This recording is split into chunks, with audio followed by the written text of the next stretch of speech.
Commission to order. Could I get roll call, please? Vicki Andrews. Here. Thomas Mulkey. Here. Tyson Brooks. Here. Brooke Elwell. Here. Jared Hahn. Bill Horan. Here. Michael Carapin. Here. Seth Lance. Tim Moore. Here. John Schumacher. Here. Melissa Woodward. Here.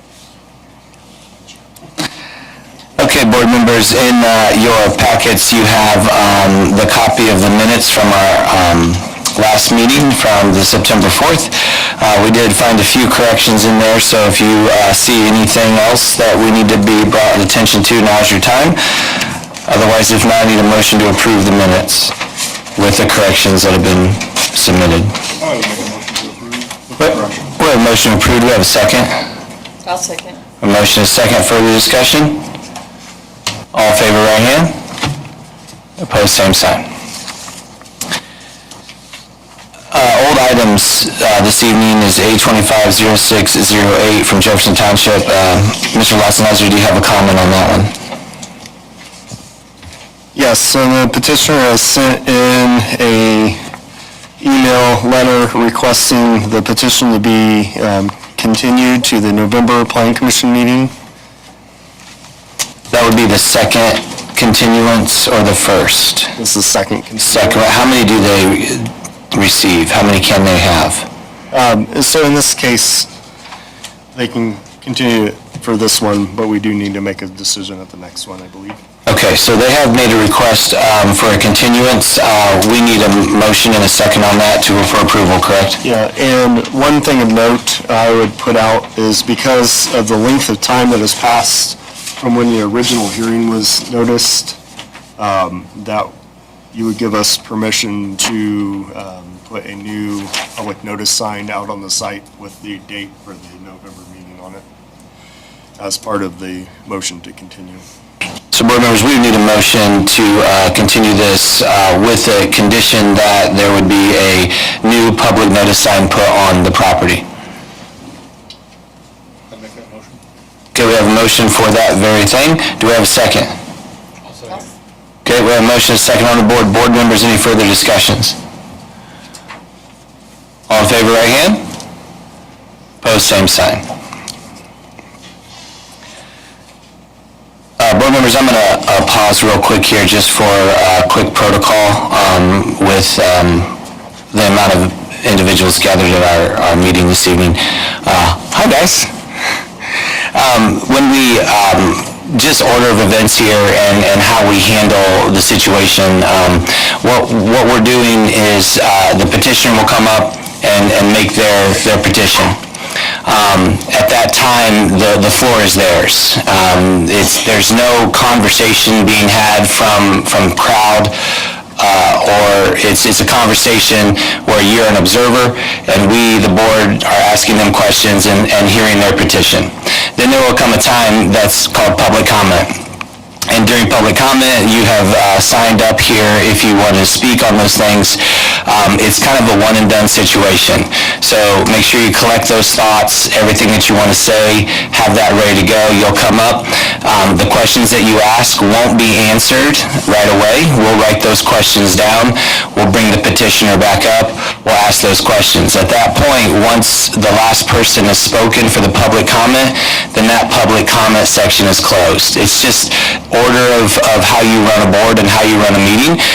If you instantly think of something like, ooh, I forgot something, sorry, you have a shot. And so take your shot, make sure you say what you need to say. But once I close the public comment section, then that's closed for the evening. We'll bring the petitioner back up, they'll answer those questions, and then that's just kind of how we run that order of events. I'm a junior high school teacher. I've been that for about 26 years now. So I would ask that you be courteous. We have high emotions sometimes, laughter, sarcasm, heckling. Those types of things, I would prefer that we would keep this on a professional level since we're all adults in the room. Fair? Okay, thank you very much. Okay, board members, we have several new items this evening. So new item A25-10-19, Lancaster Township, the northeast quarter of 21-27 North 12 East. Marlon L. Valentine and Carol E. Valentine and Parkview Health System Incorporated request approval for rezoning to B3. The property is located at 2750 North State Road 1, Bluffton, Indiana, 46714. It is currently zoned to A1. Do we have representation? Come on forward and state your name and tell us what you want to do. Thank you very much. You're welcome. Situated here really quick. Take your time.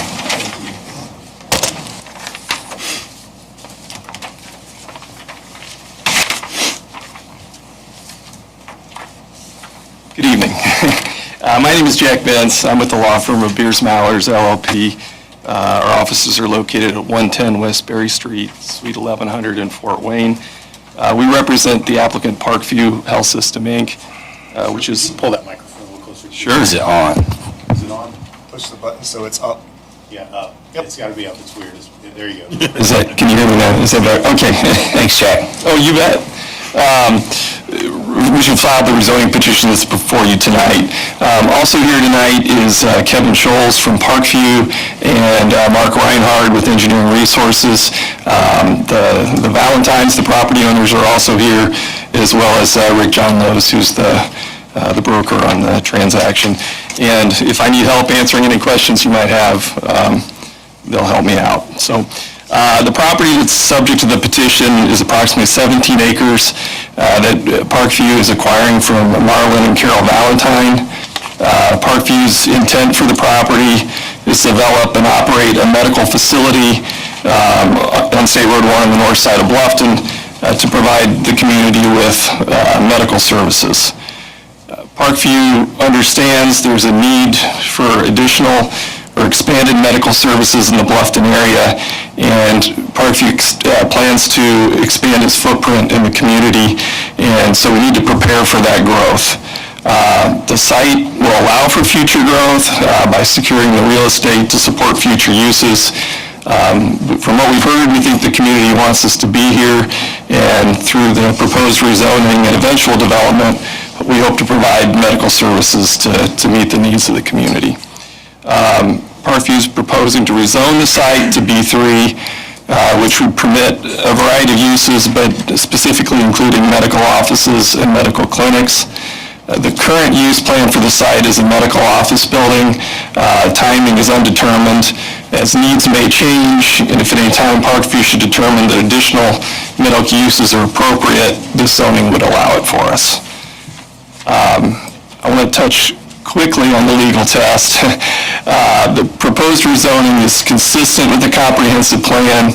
The comprehensive plan reflects anticipated, continued trend of anticipated urban development through Bluffton North, including urban residential and business uses along State Road 1.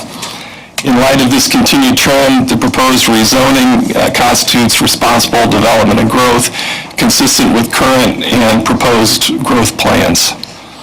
As to the current conditions, the property is adjacent to State Road 1. Across from State Road 1 are two churches in the Lancaster Park, Lancaster Elementary to the northeast, and there are various commercial properties approximately 1,000 feet to the south and southeast. The proposal is directly north of the existing business corridor for Bluffton, and thus consistent with an expansion of these types of mixed uses and current conditions that exist through this corridor. The proposed rezoning would allow the property to be used in a way that is consistent with past development of State Road 1 north of Bluffton, and thus consistent with its most desirable use, and will have a positive impact on property values as we'll continue to extend the commercial corridor along State Road 1, which results in an increase in values. We've reviewed the director's report. We very much appreciate the recommendation for approval, as well as all the help that staff has provided getting us through the process. Parkview is agreeable to annexation upon development, as referenced in the director's report.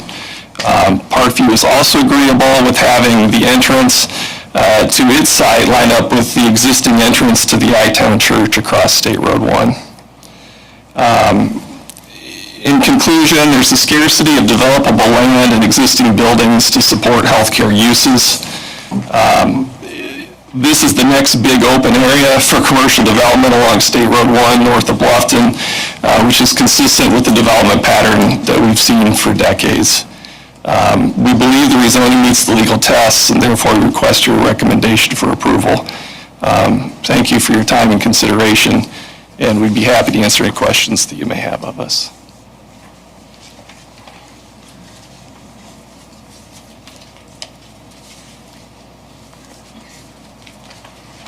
Jack, at this time, there's no actual building plan, just rezoning first, and then they'll talk about whatever. That is correct. They've looked into preliminary things, so where we are right now, the property is under contract, we're kind of in the due diligence phase. We need to get zoning to know that we can use it for what we want to use it for. To get a development plan approval requires a high level of engineering work and things like that to be done.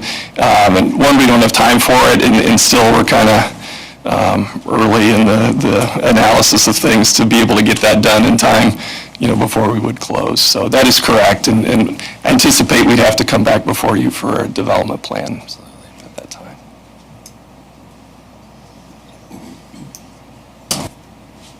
Is there some sort of community survey, or how can you speak even to how you guys were originally enticed to bring, even consider putting, a new medical center here in Bluffton?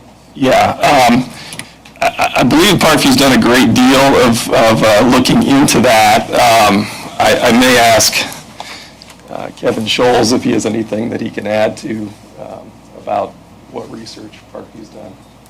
Sure.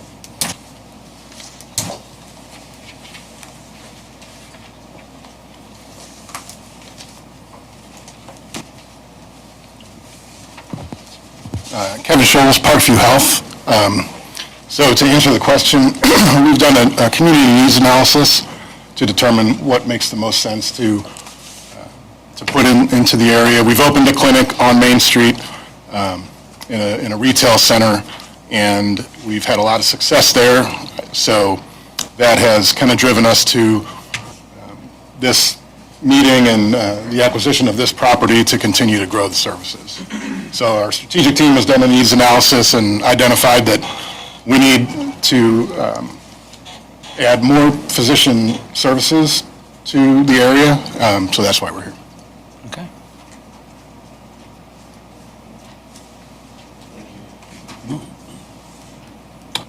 I know it's premature a little bit because you said there's not a development plan yet. Is there an idea, given the size of the property, like how many offices would potentially end up being there? Well, I'll start by saying, there have been, I guess the answer is we probably don't know right now. There have been very conceptual things that have looked at, I guess the medical office building might look like, but it's just very conceptual at this point. But Kevin might be able to add something more about the number. Yeah, so our initial plan identified a need for about 15 exam rooms, so a 15,000 square foot building potentially, and that would consolidate some of our existing services in the market. Beyond that, we've considered emergency care, urgent care, physician specialties such as OB, general surgery, and those types of physicians.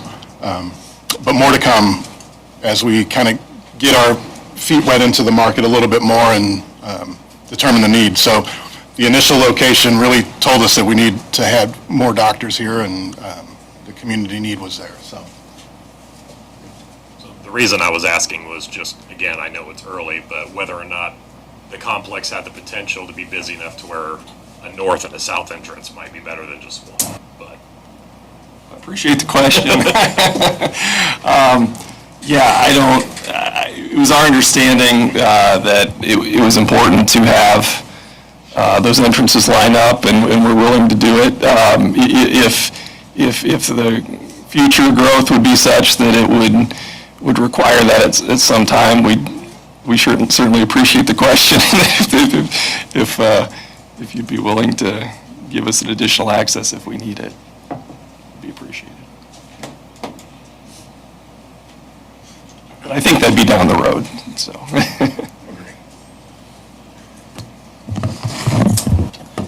Mike, if this is approved, what's their timeframe? How long a time did they have before they had to start some type of a development there, yeah? So the rezoning is a permanent map change unless if it would be zoned to something different in the future. So in that case, there is no timeline for that. The only timeline that exists is once a development plan is approved. There is a timeline for when you have to start implementing parts of the development plan before it would go void. Is there any kind of development or any kind of timeline that you are looking toward, or? I'll answer for myself, and maybe Kevin can add something. I mean, timeframe's undetermined right now. I think that they've done their studies to figure out what the need is now, and the Parkview wants to acquire a site so they can do what they need to do now and in the future. And I think they're kind of still finalizing all that, or kind of still going through that process. But our time frame with our purchase agreement, isn't going to allow that process to play all the way out before we had to be before you tonight to get the approvals that we need. And I don't know, Kevin, if you got anything to add to that. I think that's a good representation of the situation. Yep. So if we change it, it'll just stay B3 for infinity until there's another request there. If they don't do anything, it just does B3, yeah.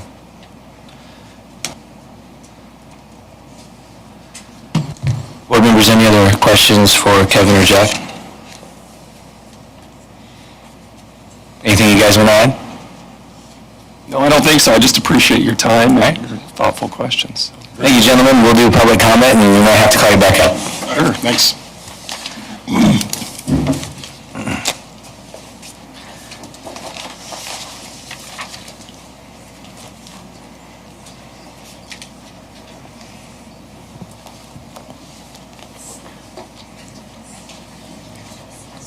All right, so at this time, to run through the public comment section, I will go through and state names, and if you're at that point, if you want to come up, and we'll go that route. So I'm going to work my way through this sign-in sheet, and we'll go from here. So Rick Johnlos, Rick Johnlos, do you wish to speak? do you wish to speak to this? Do I? Yeah. Yes, sir. No, I'm fine. Okay. I just here for questions in case there's questions. Okay. Diane Snyder.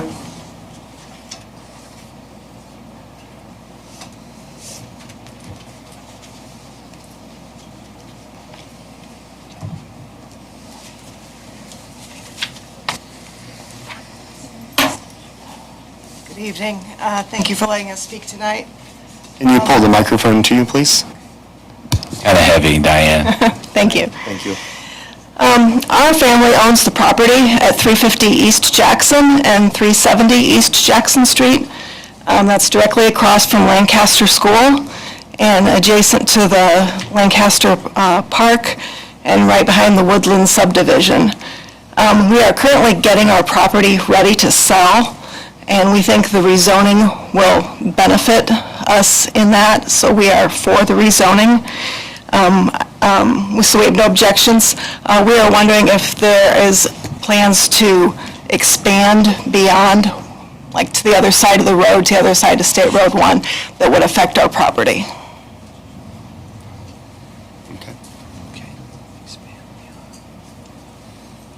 We're writing it down. And that's all I have. Okay. Thank you, Diane.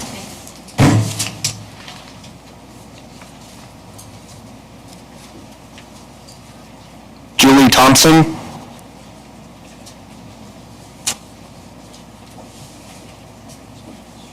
Thank you.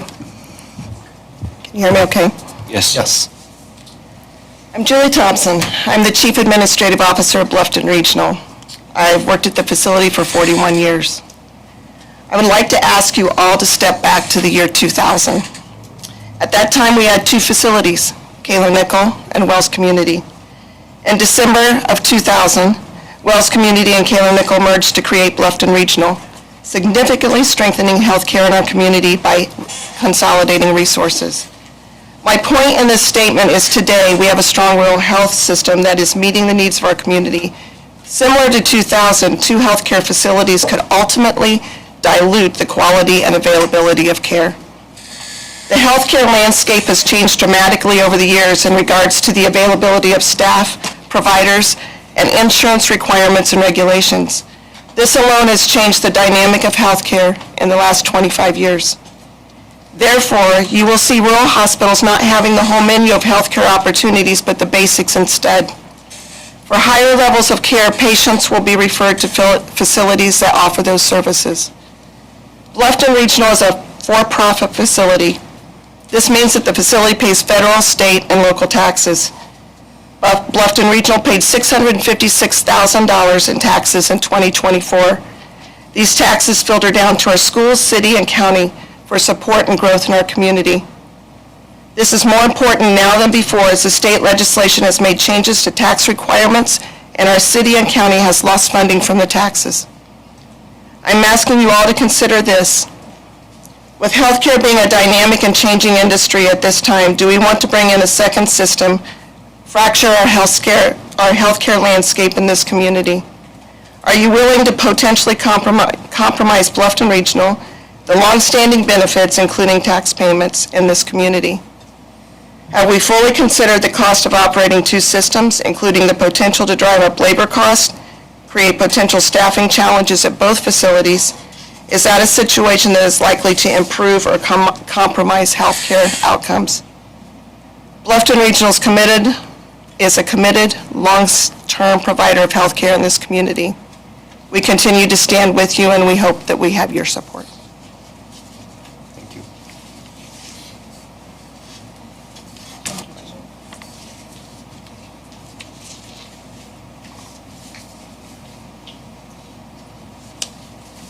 I don't have anybody else on the list. Okay. Did we miss anyone?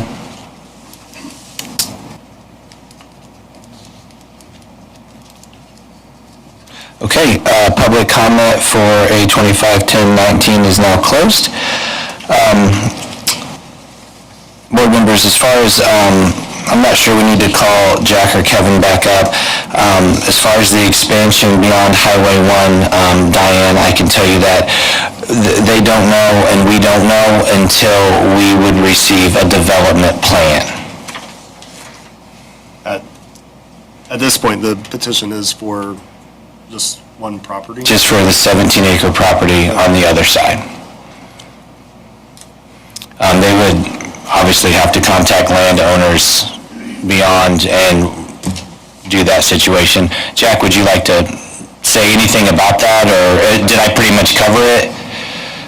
Okay.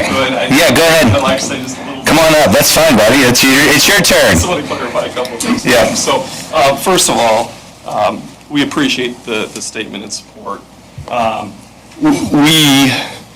We don't have any plans to go across the road, but we do agree that I think it'd be beneficial to the property owner, having us expanding that way.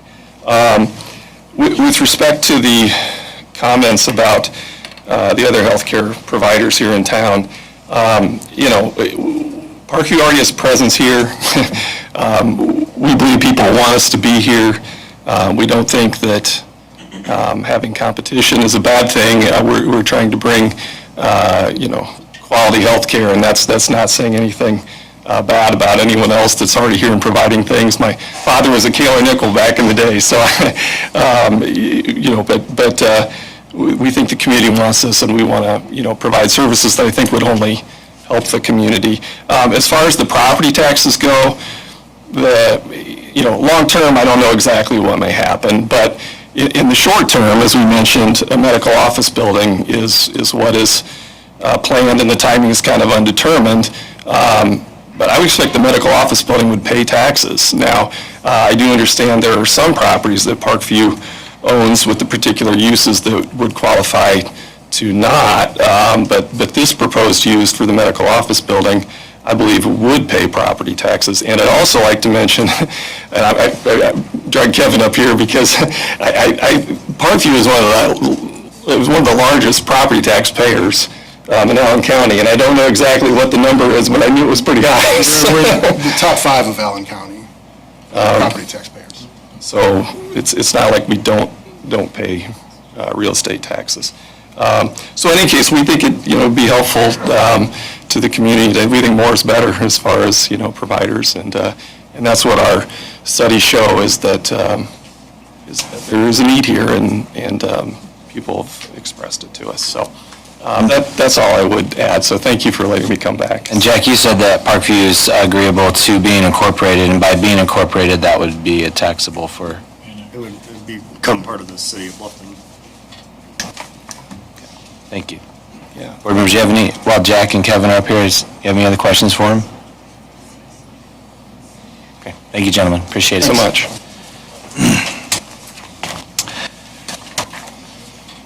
Okay, board members, you do have the comprehensive plan, the 5 responsible development and growth, the current conditions and character.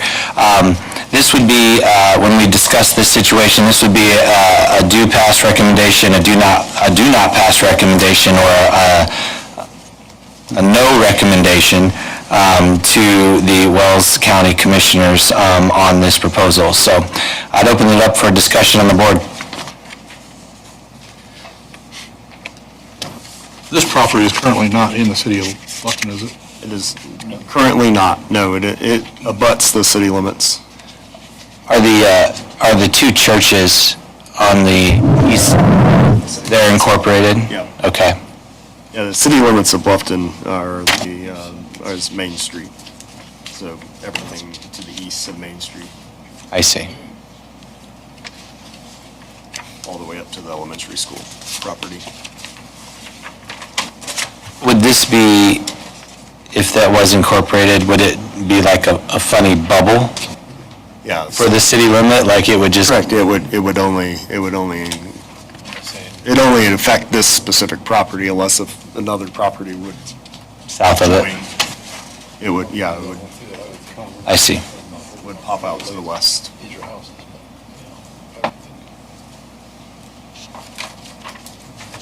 Mike, I have to speak really loud so the mic can pick me up. With this, currently this is A1, should this move to B3 down the road,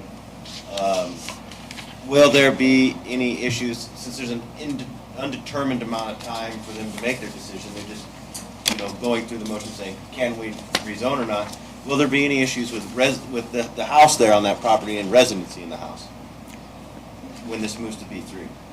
Yeah, no, so they would, if it would be maintained as a residence, it would be grandfathered until it stops being used that way. Same with the farm ground. Correct. Yeah, farmland would also remain as a grandfathered status.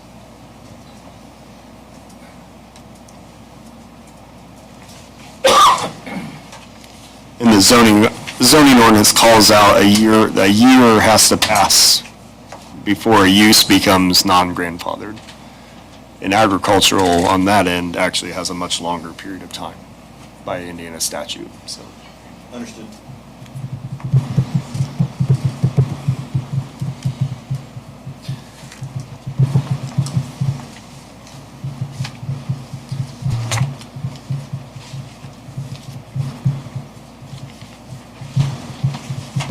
Any further discussion, board members? Looking for a do pass, do not pass, or no recommendation for this one?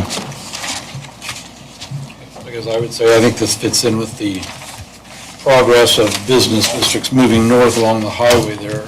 So it seems to be a natural trend. So I would make a motion for a do pass recommendation to the county commissioners. Okay, a motion for due pass to county commissioners. We have a second. I'll second. Motion and a second. Further discussions before the vote? All in favor, right hand. Opposed, same sign.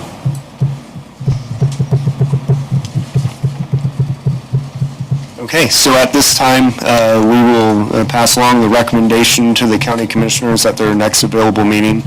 We'll verify with you in regards to what that schedule looks like. Thank you all very Okay, much. thank you. All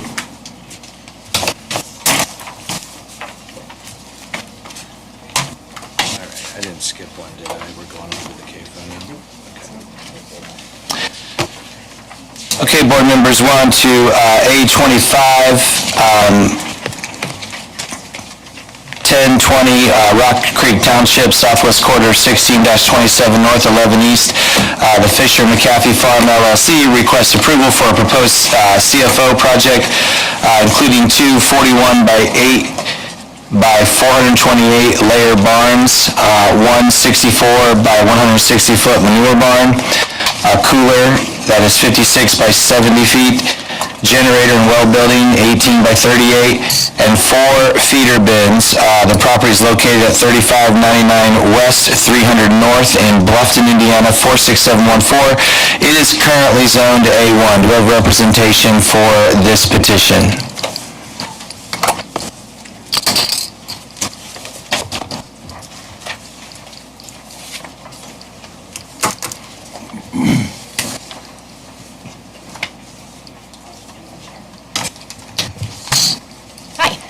Feel free to pull the chair up, it's no problem. Help yourself. Welcome. Just state your name and tell us what you want to do. Okay, so I am Krista Markley. This is my sister Cammie Faye. We are Fisher McAfee Farm LLC. And we also have Bob Bixler here from Burn Highway Hatchery. And then I also have Mark Reinhardt here from ERI Engineering, who did our proposals, or our engineering for us. So our petition today is for two approximately 42 foot by 428 foot layer barns. And this will also include a 64 by 160 foot enclosed manure barn. Attached to the one barn, we'll have a cooler room, which will be for storage of the eggs. And then we also have the generator shed and well house on the property. So for our point system for the abatements, the barns will have, I should start with saying, we plan on building one barn now. The second barn is a down the road prospect, so a couple years. We're just going ahead and doing all of our permitting for the two barns now. So for our abatements, we plan on using what is called a manure belt system, which consists of belts under all of each row of cages, which will collect the manure. Every day, those belts will move about a third of the barn, so none of the manure should stay in the barn more than probably 3.5 days. Once it reaches the end of the belt, it falls into a pit, which there is another conveyor belt, which will then transport that manure out to the separate manure storage. In the manure storage, there's also a cart system, which then transports it so that it's windrowed and spread evenly throughout the barn, so it's not just piling up in one spot. So, also another for our points is there will be a drying system above each of those belts. There will be tubes of air that will blow across the manure to dry it. Most manure comes out at 70 to 80%. This system will dry it down to about an average of 30% moisture of the manure. So, let me see. So that also leaves us, we'll also have an on-site incinerator, so there will be no composting, none of that. Birds will be disposed of immediately. Like I said, our manure barn is fully enclosed, and it's a separate building, so it can be accessed at whatever point is needed to dispose of or transport the manure out. There are fans on the manure barn to also help continue to keep everything dry. We do plan on planting trees around the property. We just are not doing it to the extent of a windbreak, but we are planning on using the DNR system to put natural hardwoods back into that area, just to also help cut down on any light or noise that there might be. So yeah. I will point out that we did, during the plat meeting, it was requested that a valve was put onto our retention basins, and we did add that to the plan, so.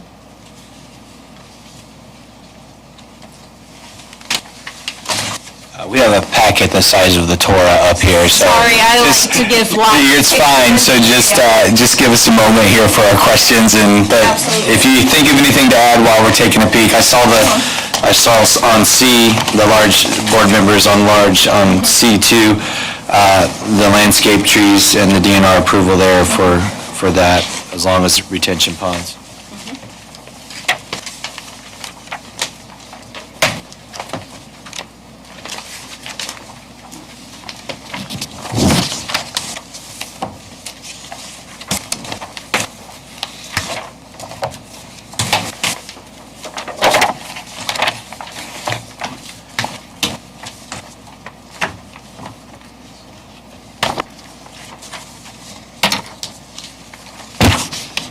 I guess I will add while you guys are looking, our flock, expect the, length of time that our flocks will be in the barn is estimated at 14 months. I know you heard Leakey's last month, and with that type of barn, they're switching every 6 weeks. Our birds will be in there for, on average, 14 months at a time, so. Yours are caged, right? Yes, they are caged. Upon the 14 months, how long between flocks? How long? Yeah. Before we come back in and Yeah. repopulate? We usually give them about a 2-week downtime for a thorough cleaning of the buildings.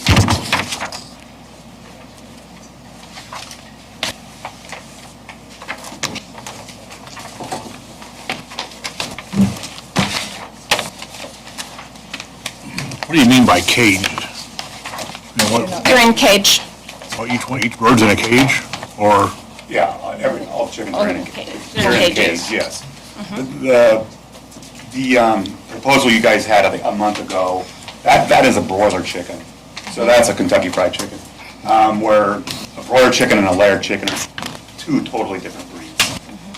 So about half of the layers in the United States are in cages, and half of them are cage-free, about 60-40. So is there like one chicken per cage, or, I mean, I have no idea. No, the cage consists, it's about 2 feet, it's 2 feet wide by about 2 feet deep, and there's 22 birds in a cage, it's kind of like a colony cage. How big is the cage? It's 2 foot by 2 or 4 foot. 4 foot, I'm sorry, yeah. It's 4 foot wide, basically 2 foot deep. How many birds? 22.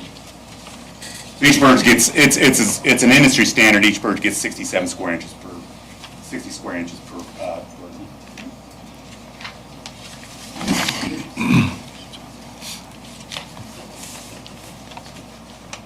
We have a synopsis on the drainage system as well as the county tile work that was done on the site.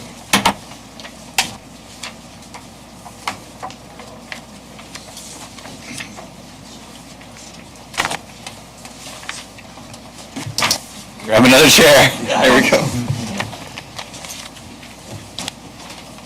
Good evening. Mark Reinhardt, Engineering Resources, 360 North Main Street here in Bluffton. What was the question, Mike? We have just a synopsis of the drainage system as well as the county tile relocation project. Yeah, so I know Jared can't be here tonight to speak to it as well, but the county regulated drain cuts through this property, and it has been relocated in coordination with the Allen County Surveyor's Office, or Wells County Surveyor's Office and the Drainage Board. So that's been relocated already.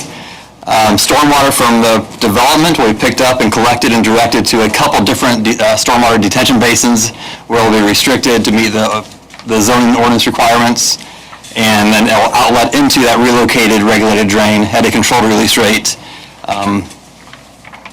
And we are going for the Wells County Drainage Board because the detention basins do encroach within the 75-foot statutory drainage easement of the regulated drain.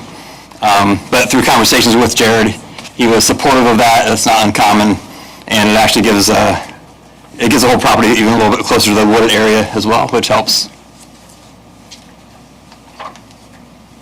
I'd be happy to answer more in depth if needed, but that's a synopsis.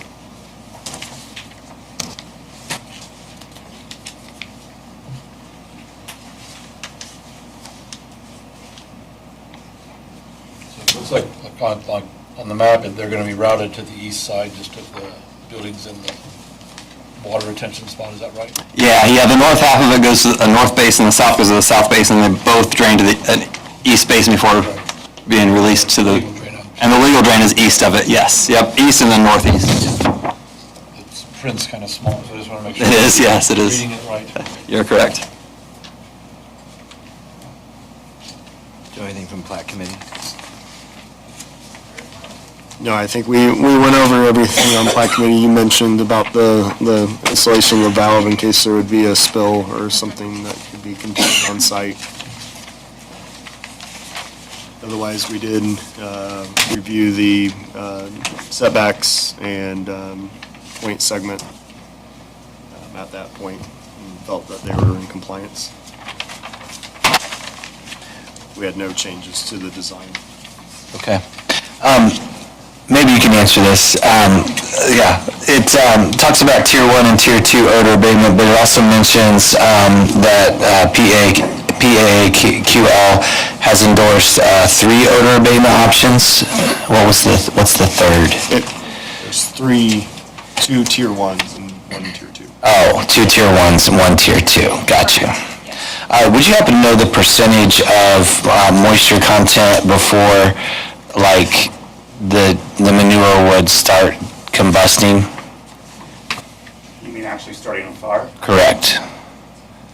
It's gotta be, I don't know what that would be. Because it is a possibility. Yes, it is a possibility, but we take measures in our manure barns. We insulate them well, we insulate the ceilings well to keep, because that manure is warm, and in the middle of winter, when it's 20 below, you're going to get condensation. So we try to stop all the condensation when we do build the barns. We insulate them very, very, very well so we don't get that condensation. And we have multiple barns that way, and we've never had a fire or anything like that. But we have protocols in the system that they have to check the manure barns, every day and make sure that there's nothing combusting, like you said. Right. Yes.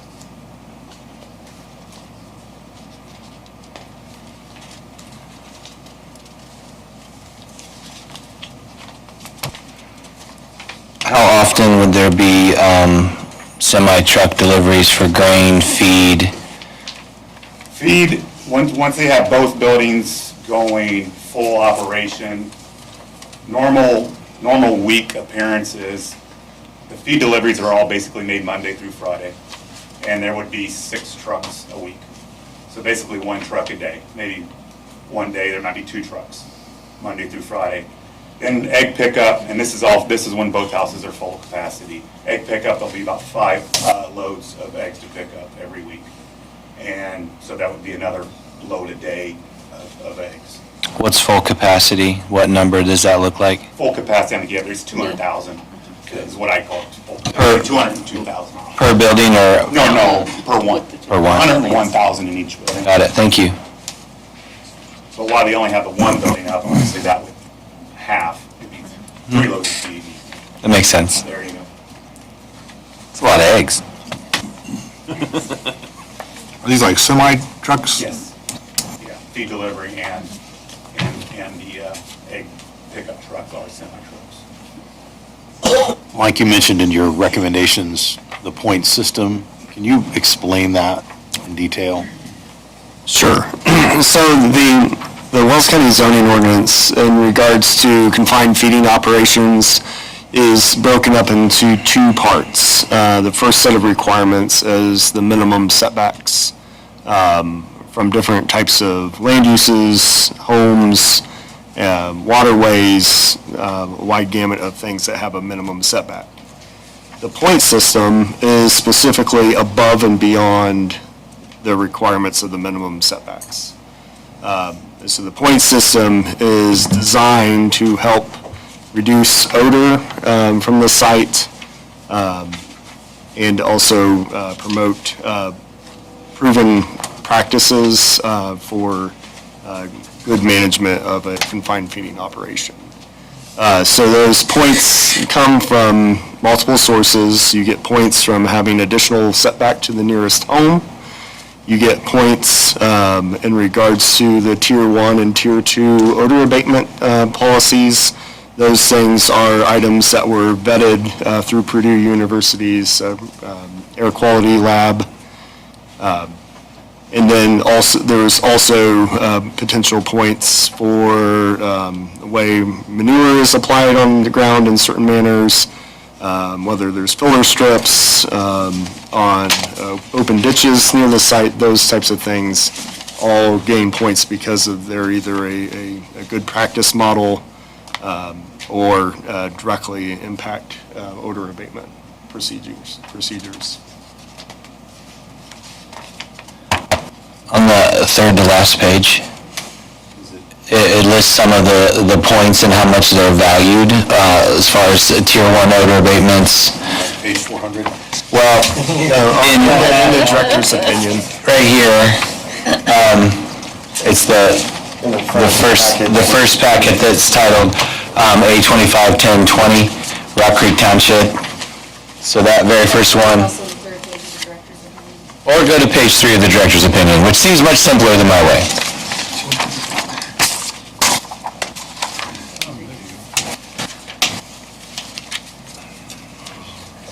Is the closest residence on there, is that owned by? Okay. No, there is no residence on the property itself. Not on the property? Closest residence is across the street. That's not a barn, that's a residence? Yeah, there's a residence there.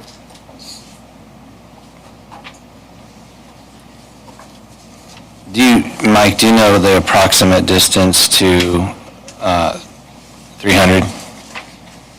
300 west. Yeah. Looks like about 2/3 of a mile, but I don't know. So from the edge of the current woods, about 2,500 feet. Okay. What direction are your fans going to blow?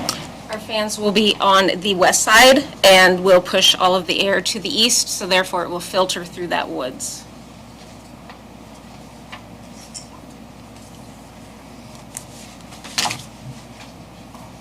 How many acres is that woods? About 15. That's a good filter. Is there a route that these semis will be taking to get to and from? I would assume that the most logical route would be off of 300 West, which is already a highly traveled road, so, and the barns will be about a half a mile off of 300 West. So, Okay, and then is there a time frame when they'd be picking up, delivering, and all that kind of stuff? Is it going to be middle of the night or during the day, or? Feed deliveries are usually between 7 o'clock in the morning and 4 o'clock in the afternoon, and that's it. The egg pickups, they like to start really early, and sometimes they're in there at 4 in the morning would be the earliest pickup, and then they're done by 1 o'clock would be the latest on a pickup there.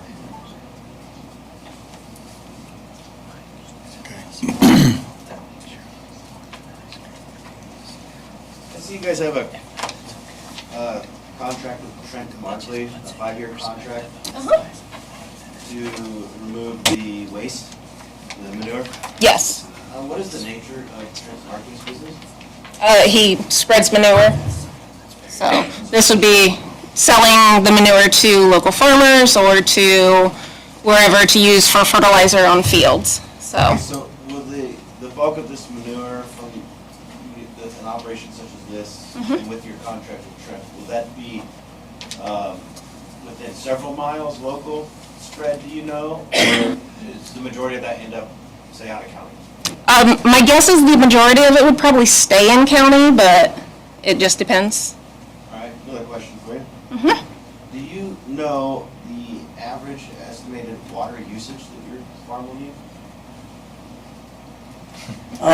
Each house will approximately drink 4,500 gallons a day. So do you know how many wells that will take and in what size? We generally require each producer to drill 2 wells. Per barn?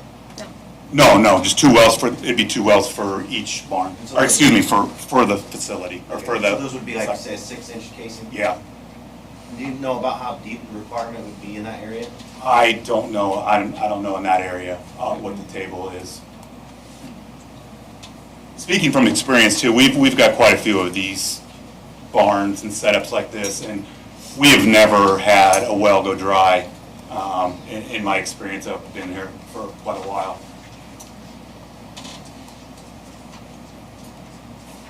Thank you.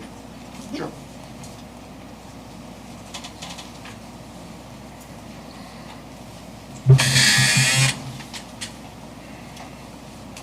Board members, anything else?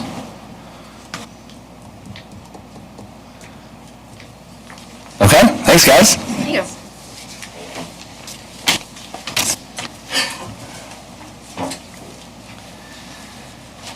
Okay, at this time, Mr. Lotzenheiser will read the list of names that would like to speak to this petition.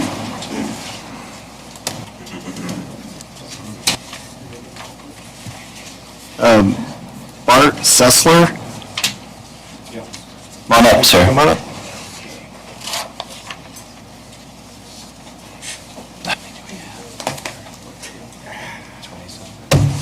Bart, before you begin, ladies and gentlemen, it looks as though we have about 20 to 30 to speak this evening. So I don't have a time limit, but we would like to be home before midnight. So, in all due respect, if we could keep it like pretty concise, it would be kind of nice. But I don't want to limit I don't want to devalue what you have to say. So if we could be conscious of that time and fair to everyone so they can get a chance, that would be nice.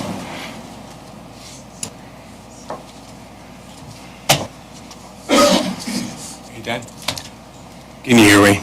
Yes. Okay. I've got a few questions. I have a lot of just clarification points. To me, it makes more sense than throwing out a bunch of numbers. You'd be able to put a perspective on everything. This is currently right now in Wells County, there's 39 CFOs. That includes beef, pork, poultry.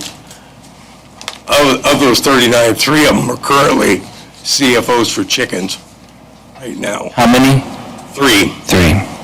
One in Bluffton, one in Montpelier, one in Warren. Addresses, anyway. Little point of interest, they touched a little bit on manure. According to Indiana Department of Environmental Management, each chicken puts out .0035 cubic feet of manure a day. You multiply that by 200,000 chickens, suddenly you got 700 cubic feet, which equates to 26 cubic yards. Doesn't sound like much. 26 cubic yards is a brick of crap, 6 feet wide, 6 feet tall, 20 feet long. That's a lot for a day. You start working that out, what does it boil down to? Part of what they talked about, they have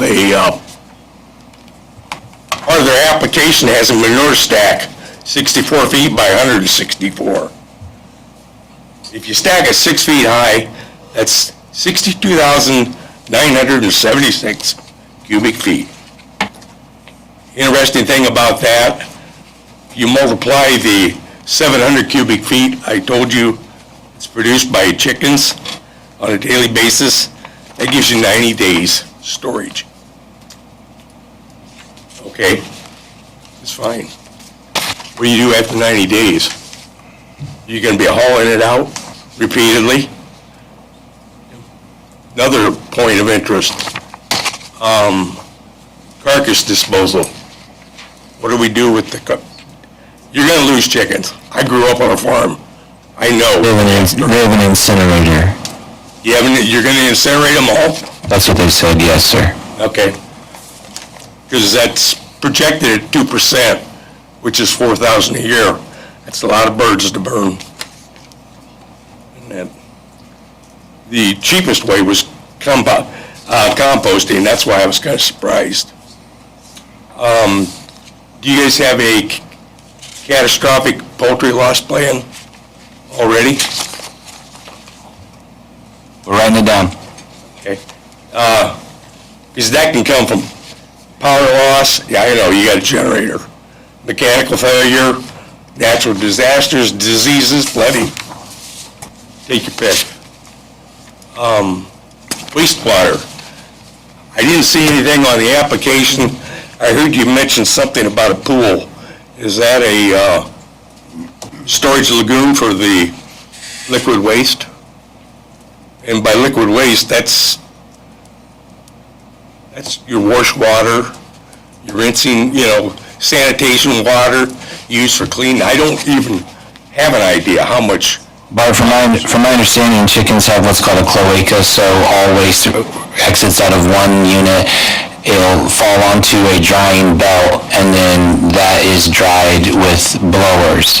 Okay. So scientifically, and I know a little bit about that, it all comes out of one location, all mixed, and then it's dried on the belt as it's delivered. So as far as a liquid waste, it's not like a cow, a pig. I'm talking about when they clean the sanitation, they have to clean the stalls, or the pens, or cages. Right. That has to be cleaned. So cleaning, like the cleaning wastewater is what we're referring to here? Yeah, cleaning water, leftover, okay, liquid waste. It's Okay. excess drinking water. It's cleanup water. It's contaminated livestock water from trucks and trailers that are hauling the products. It's your egg washers. You gotta wash all those eggs, which, by the way, are, for that number of chickens is, somebody asked about the number of eggs. It said it's a lot of eggs. Yeah, it is. That was me. About 160, 190,000 eggs a day. That's a lot of eggs to be washed. Any water that comes in contact with solid waste, i.e. your runoff or whatever, contact water with bedding. There's bedding there. Any with the litter, there's more wastewater than what comes just out of a chicken. And that, drinking water is another little tidbit. A normal chicken, from what I've been able to find out from cast, is that they usually drink 8 to 10 ounces a day. That's not much, but that's 6 to 8 gallons per 100. You multiply that by 200,000 chickens, that's 14,000 gallons of water a day. One day, 14,000.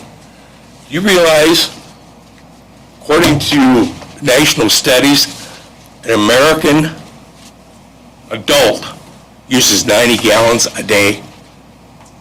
That's washing, cooking, everything. Drinking, going to the bathroom, you use 90 gallons a day.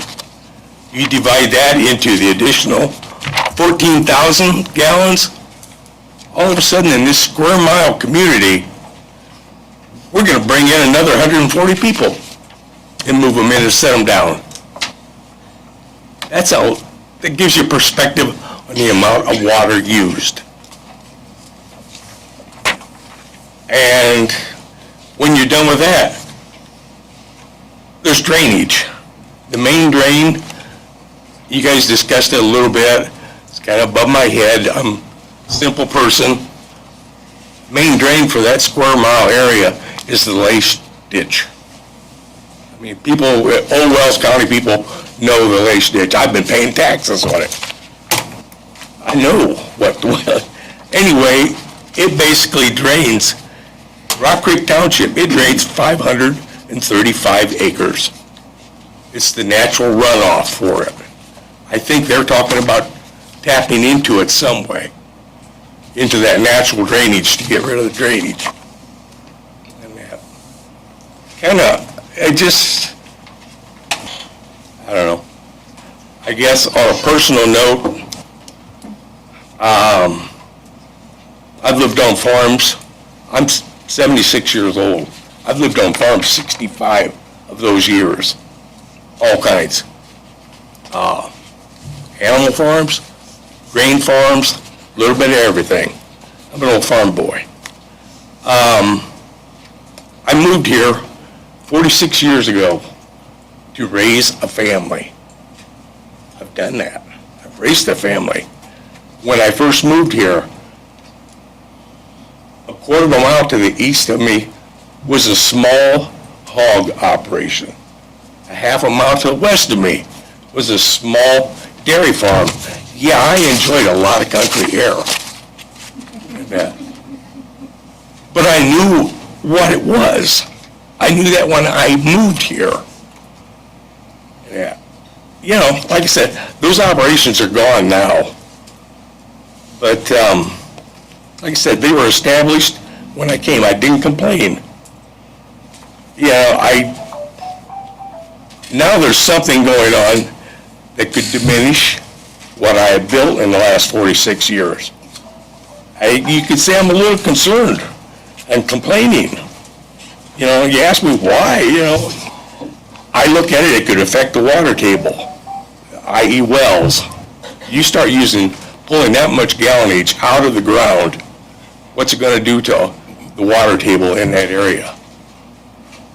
I'm living on a farm that's 150 years old.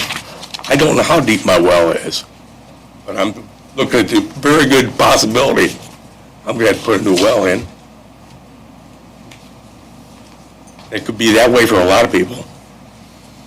I'm looking at the possibility of, is there gonna be pollution to the water, the land, the air? You know, there's a lot saying, well, we haven't had that yet. You know, we've never had that. There's always the first day. I'm an engineer. If anything could go wrong, it will go wrong. It's just the way I look at it. I look at that. How's it going to affect property values? If everybody's wells start going dry, if there's a little bit of a smell in the area, nobody's going to want to build there. Nobody's going to buy my place. You know, when I finally decide I've had enough fun with life, you know, it's just there's a lot of things going on. I look at the general well-being of current residents in the area and future residents.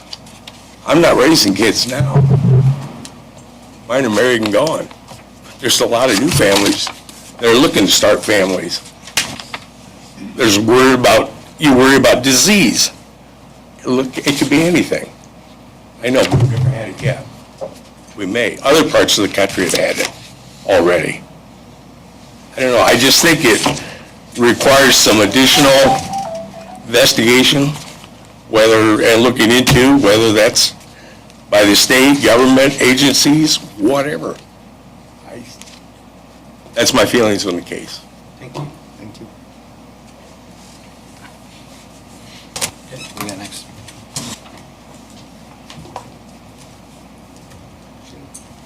Thank you. Yep. Bob Dixler. Okay. Yep, sorry, yep, make sure I call everybody. Thank you, Bob. Jerry Meyer. Jerry Meyer. Bueller.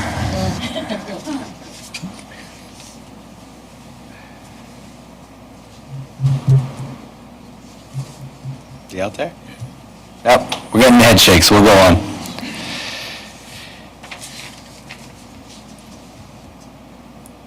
Steve Clark.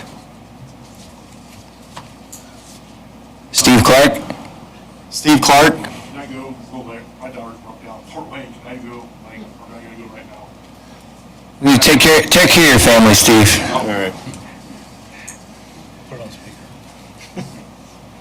All right, Zach Dobson. He's here, he's coming.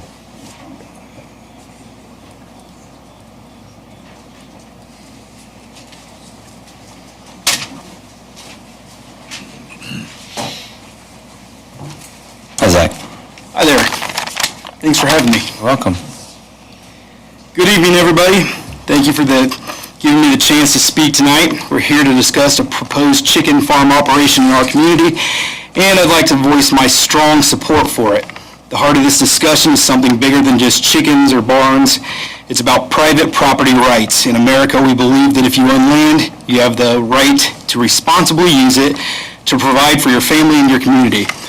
Farmers have been raising livestock on their land for generations. I think the gentleman mentions that there's 39 other CFOs. It's part of who we are. If we start telling people what they can or cannot do with their own property simply because somebody doesn't like it, we cross into dangerous territory. That is not freedom, that is control. This operation will bring real benefits. It creates jobs, supports local feed suppliers, strengthens the agricultural economy that all of us depend on, especially in this area. More chickens raised locally means more food security for our region and less reliance on outside sources.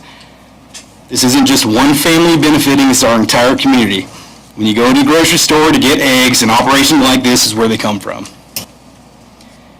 I know some will oppose this operation, but let's be clear, this isn't just about the chickens, this is about whether or not we believe in individual freedom and control. The people who try to shut down farms like this are pushing ideas that sound a lot more like communism than American values. Communists believe the government or a group of elites should decide how you live, what you can build, and what you can own. Here in America, we believe in liberty, we believe in self-reliance, we believe in the sacred right to work your land and provide for your family. I'll close with this. Supporting this chicken operation is about more than agriculture. It's about standing up for freedom, standing up against the creeping mindset of control. If we let the communistic ideas dictate what we can do with our own farms, then we've already surrendered to the very rights that make us free. I urge everyone here, stand with the farmers, stand with the property rights, stand with against communism. Thank you. Thank you, Zach. Tyler George.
Okay. Hello. My name is Tyler George. I'm here to voice my great concern on the possible building of this CFO within a mile southwest of my residence. My major concern is that I have a fungal infection called ocular histoplasmosis in both eyes. Histoplasmosis is caused by the inhalation of the histoplasma fungus spores, which is found in environments contaminated with bird or bat droppings, especially in areas where chickens are kept and their manure is spread. The disturbance of contaminated soil, such as during construction, cleaning the coops, and working the manure in the fields, can aerosolize these spores, increasing the risk of infection for not only myself, but all individuals nearby, as it can affect anyone, especially those who are immunocompromised, elderly, or have underlying lung conditions. Unfortunately, the ocular histoplasmosis that I have causes irregular veins to grow behind my eye, and they leak fluid into my eye, which causes loss of vision. I currently get eye injections every month. These injections are quite painful, as you can probably guess. But if I do not have these injections, or if the injections cease to work, I would lose my vision in both eyes. I've lived at my residence for 26 years, and manure has been spread numerous times on fields around our property. Manure has been flung into our yard within feet from our house, and also is flung into our swimming pool. Anytime manure is spread or the ground is worked in the area, regardless of how windy it is, you can always see the dust particles from it floating through the air that we all breathe around there. And I can guarantee this is where I contracted the histoplasmosis from. I will have to live the rest of my life getting these painful eye injections in both of my eyes or risk losing my vision. I'm only in my 30s, and obviously the thought of losing my eyesight is extremely scary thought. Given my diagnosis and potentially devastating impact of the histoplasmosis, I ask you all to please consider how breathing in the fungus spores all the time from not just a couple thousand, but 200,000 chickens would impact my health and my vision. I have official doctor letters that I have given all of you guys. They're from both my optometrist and my ophthalmologist, stating their extreme concerns on the detrimental effects that it will have on my health. So I ask you to please vote no against this proposed CFO. Thank you all. Can I ask you a question real quick? Yes. You said you lived on the southwest of the property? Yes. It's gonna be southwest of me. I live northwest, or northeast of it, Okay, never mind then. about a mile. So, from where it is in there, at a diagonal that way, up on the road. I was gonna ask about the fence going east, but Jennifer Fisher.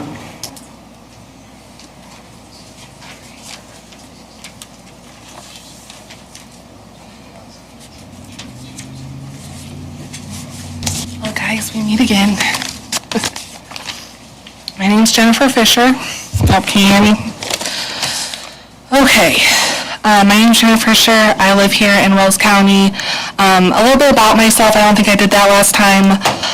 My husband and I moved to this area, to Wells County. We love Bluffton. We love the area. I actually come from generational farming as well, and love the rural communities, living in them.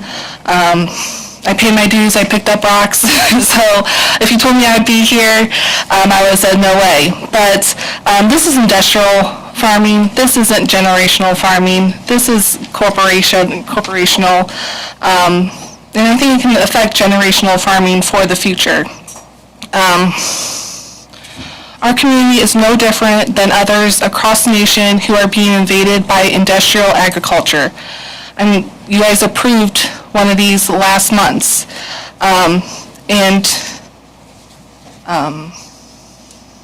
they did not satisfy the requirements of the petition requirement. Our representatives need to respect the rules that are in place to protect us no matter who the petitioner is.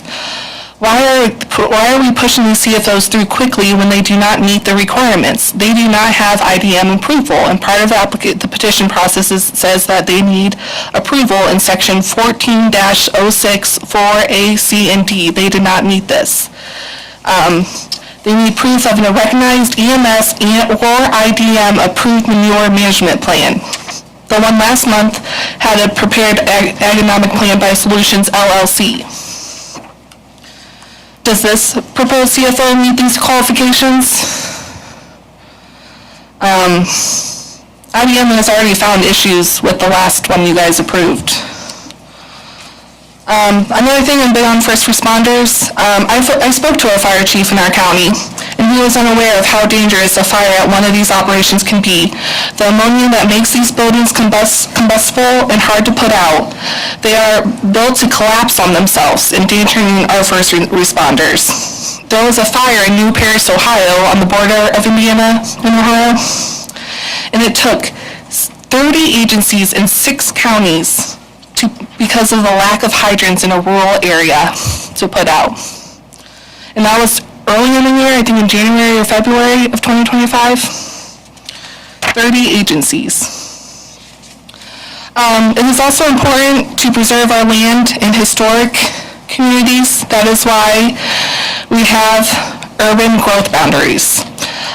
Here are some, I believe this chicken farm isn't too far from Acres Inc. Trust. Here are some Wells County Vision 2035 from the comprehensive plan, some quotes. Regular review. So you guys want to do a regular review of our confined feeding operations. Regulations is important to verify we are striking the right balance of row crop farming, animal husbandry, and rural residential land use. Keep up to date on state requirements regarding CFOs and water rights. Preservation and expansion of open space should be a preservation and expansion of open space should be a land use priority for our community. Our community has come to enjoy the benefits of having large sections of preserved areas. A high value should be placed in the state park, reservoir properties, and our areas owned by private groups such as Acres Inc. that contribute to long-term environmental preservation. You guys said you want to put a high value on that. Let's see here. I've called your guys', it's just really disheartening. I called your guys' office for help. I was being told by our own state county officials to Google it. And when asking for request public comments or documents, put on hold to hear laughing about my concerns. Told I need a lawyer for public documents. And that someone would call me, and no one ever called me. So I don't find it funny that something that is threatening our community's health, my home, what I've worked towards my whole life to obtain, funny. What if this was your home, your health, your kids? And also the rights to do on your property. We have the rights to have clean drinking water, clean air, to have barbecues, to be able to not have our health affected by our neighbors. Thank you.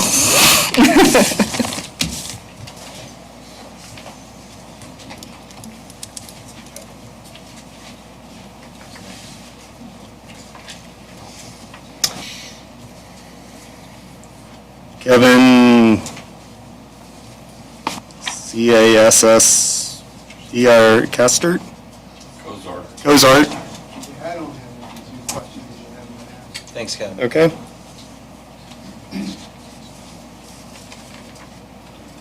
Emily Leonard. Hi, my name's Emily Leonard. I'm here to speak in opposition of the 202,000 layer hen CFO proposed by Fisher McAfee Farms on 300 North. My concern is focused on the impact that this CFO would have on our groundwater and our shallow wells, which many of us in this area rely on for drinking water, household use, and farming. Let me give you a clear picture of what this operation will mean based on well-established science and Indiana's own environmental data. First, consider the scale of the operation. 202,752 hens will generate an estimated 12,000 plus tons of manure every year, containing upwards of 600,000 pounds of nitrogen annually. And remember, poultry manure is highly concentrated. Just a small fraction of that nitrogen, if it leaches into groundwater, can contaminate shallow drinking water wells like the ones in our area, measuring just 35 to 50 feet deep. Now consider our local geology. In Rock Creek Township and surrounding parts of Wells County, many wells draw from shallow aquifers, often with static water levels 25 to 35 feet below the surface. And in some places, these aquifers are only protected by thin layers of sand or gravel, meaning contaminants from the surface can reach the water table quickly and with little filtration. So in short, our drinking wells are vulnerable.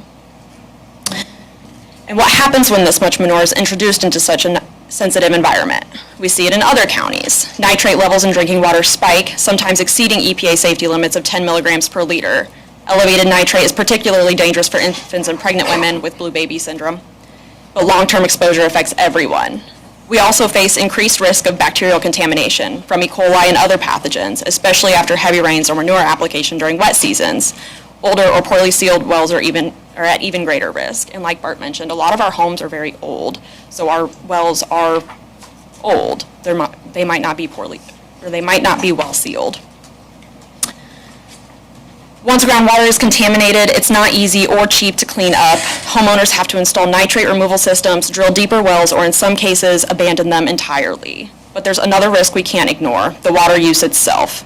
A facility of this size could use millions of gallons of water annually for drinking, egg washing, cooling, cleaning, and dust control. That kind of draw in the aquifer can cause groundwater levels to drop, especially during dry seasons, and we're seeing a lot of droughts recently.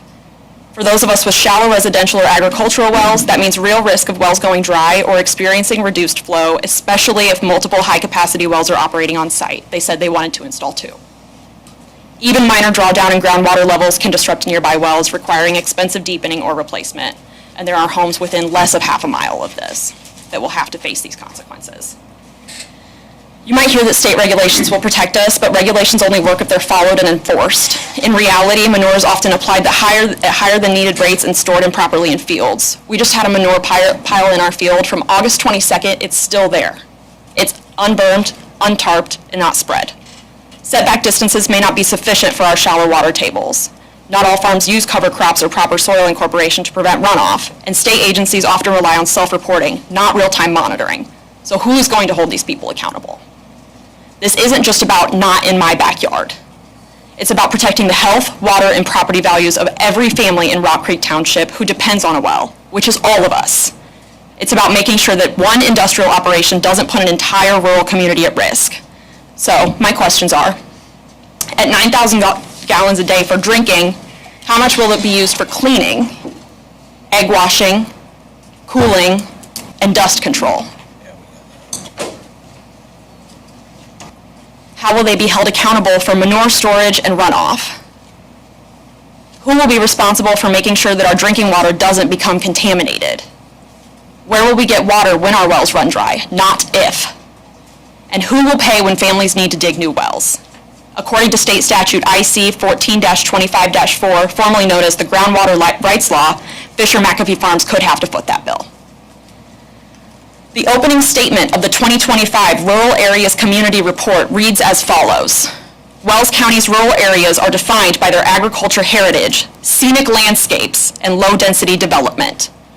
Comparisons with neighboring counties and community survey data revealed consistent priorities: protect farmland, modernize essential infrastructure, and selectively guide development towards existing towns. The approval of this permit is a stark contrast to the future vision of our rural communities in Wells County. I respectfully urge you to deny this permit, or at minimum delay it until a full groundwater impact study is completed, one that includes water use, nitrate risk, and shallow well vulnerability in Rock Creek Township. Thank you. Thank you. Thank you. Dusty Decker.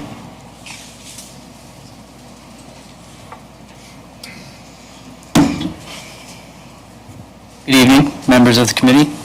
Thank you for giving me time to speak. My name is Dusty Decker, and I live less than a mile from the site of the proposed confined feeding, manure, and egg operation. I'm here tonight to voice my strong opposition to this facility, not only as a neighbor, but as someone deeply concerned about public health and safety. I'd like to focus my comments on one very real and very serious risk: avian influenza, or commonly known as the bird flu. As many of you know, the bird flu outbreaks have become more and more common and more severe in the recent years. The virus spreads rapidly in large, confined flocks, such as 200,000 chickens proposed here. When tens of thousands of birds are housed in close quarters like this, it creates a perfect breeding ground for disease. Once inside, the virus can sweep through the entire flock in days, often requiring mass culling. That means potentially millions of pounds of dead animals that must be disposed of, adding another layer of risk to our community. The concern doesn't stop at the barn door. Bird flu is obviously airborne. It can travel through dust, feathers, manure particles that escape ventilation systems. This operation will also be spreading and storing this manure, facilitating more risk, especially to those within a mile of this operation. Studies have shown that the virus can spread for miles on wind currents, putting not only nearby poultry, but also wild birds, pets, and even humans at times at risk. Wells County is rural, but we are not isolated. We're connected by wildlife, water, and wind. In January of 2025, Seymour, Indiana had a large outbreak. This outbreak affected many counties around us, including Jay County, as well as Allen County and Adams County. Jay County lost over 400,000 birds. Allen County lost over 40,000 birds. And then Jackson County, where this stemmed from, lost over 2.8 million birds. Now, human and public health cannot be overlooked as well. Most strains of bird flu don't easily infect people, but when they do, the outcome is often severe. The CDC has reported hospitalizations and deaths in the United States from avian influenza. And every new outbreak increases the chances of mutations that could adapt to virus to spread more easily among humans, as well as our pets, the wildlife, and everything surrounding. To place an industrial-sized poultry operation so close to family homes, schools, and wells is to gamble with public health. There's also the economic impact to consider. If an outbreak occurs here, quarantine zones could stretch for miles, shutting down other farms and devastating local producers who have no part in this decision. What starts as a risk for one facility becomes a risk for the entire region.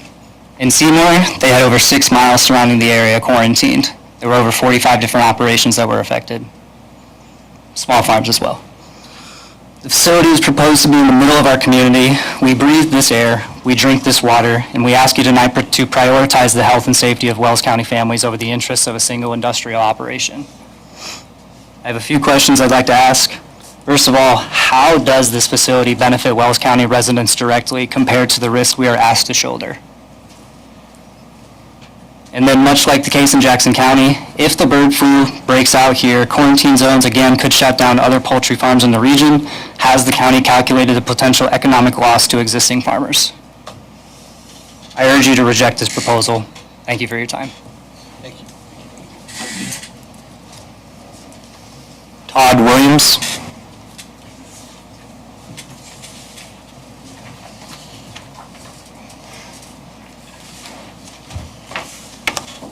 Good evening.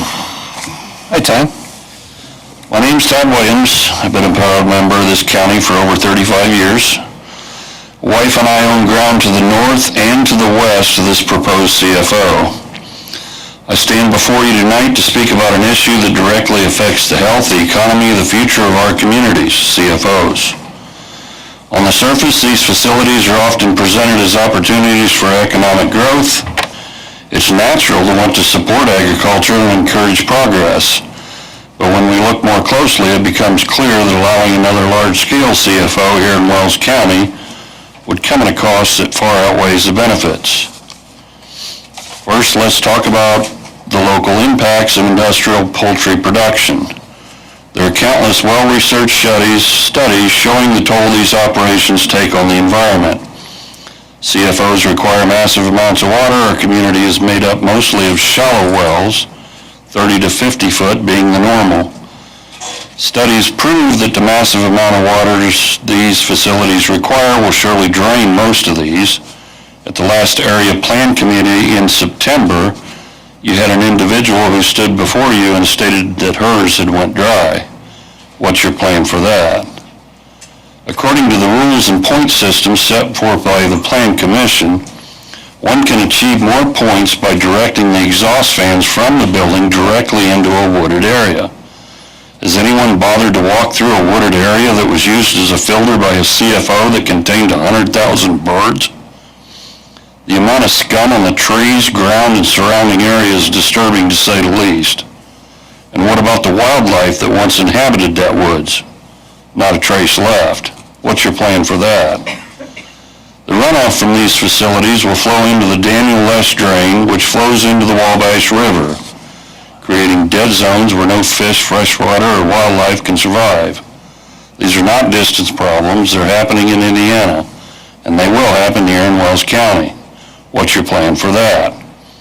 And please stop referring to the HERS operation as an example to what we're going to have in the community, because they don't have nowhere near the birds housed under roof. Next, and most importantly, there's the health and well-being of our neighbors. The people we call friends and family, the ones who will bear the heaviest burden.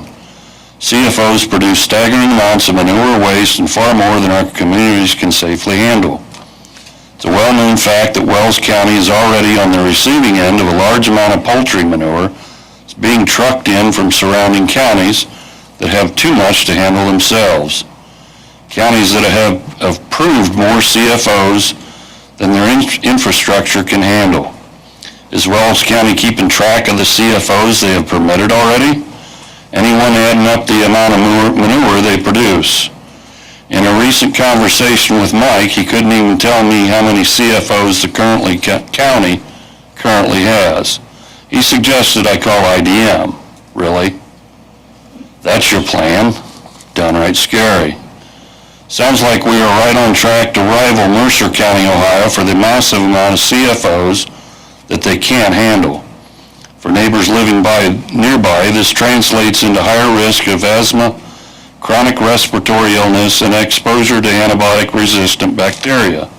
Studies have shown that because these facilities often rely on heavy antibiotic use to keep birds alive in cramped, unsanitary conditions, nearby residents face a greater risk of infections that modern medicines struggle to treat. Yes, we already have that in Wells County, so what's your plan for that? Families who simply want to enjoy their backyards or do some front porch sitting being forced to stay inside. We all value the right to clean air, safe water, and no one in Wells County should be asked to give that up for the profit of an outside corporation. We were here first. And while I do agree that it's your land and your plan to do whatever you want with your land, you still have a moral obligation to the people that are surrounding you. As long-term members of this beautiful community, we must also consider our county's reputation and future. Indiana already has many confined feeding operations. Wells County has sadly become known as dumping grounds for them, places where corporations extract profits but leave behind lasting environmental damage.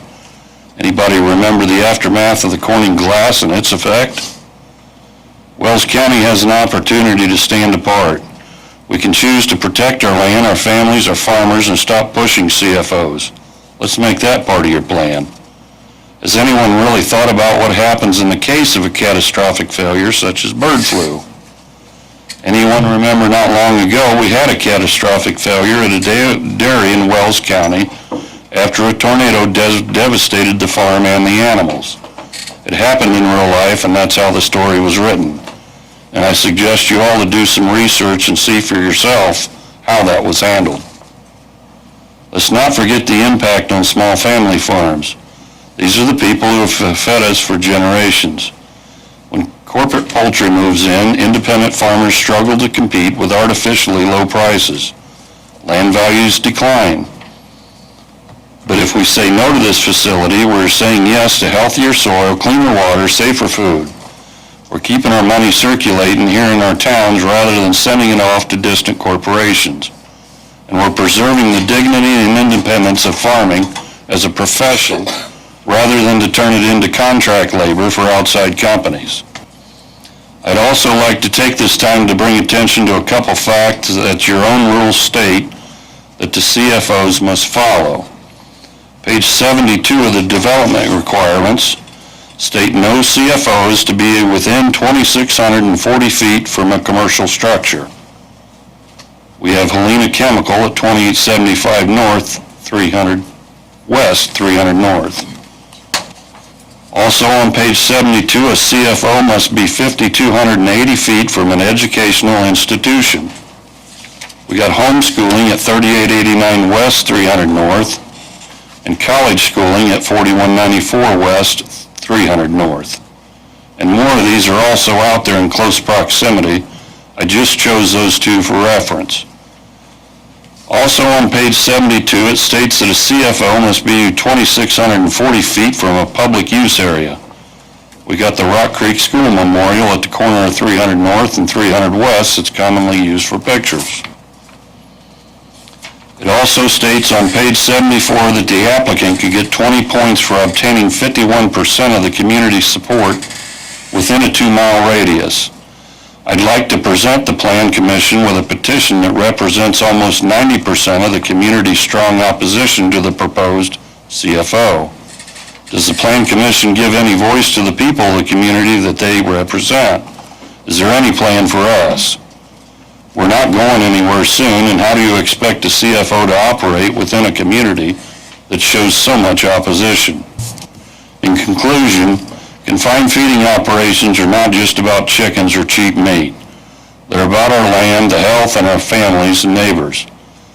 They're about the future we want for Wells County.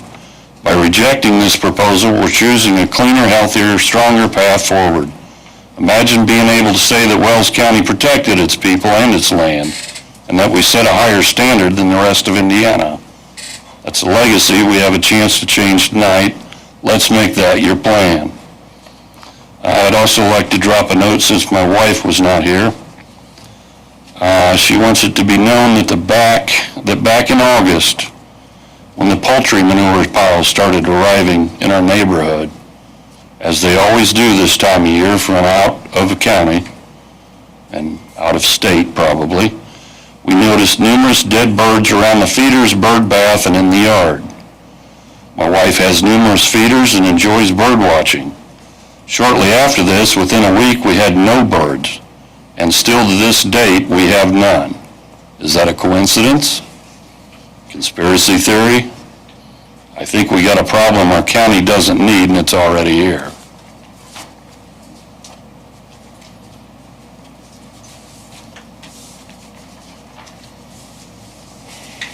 Thank you. Thank you for your time. Thank you, Todd. Christy George. Thank you, sir. Thank you.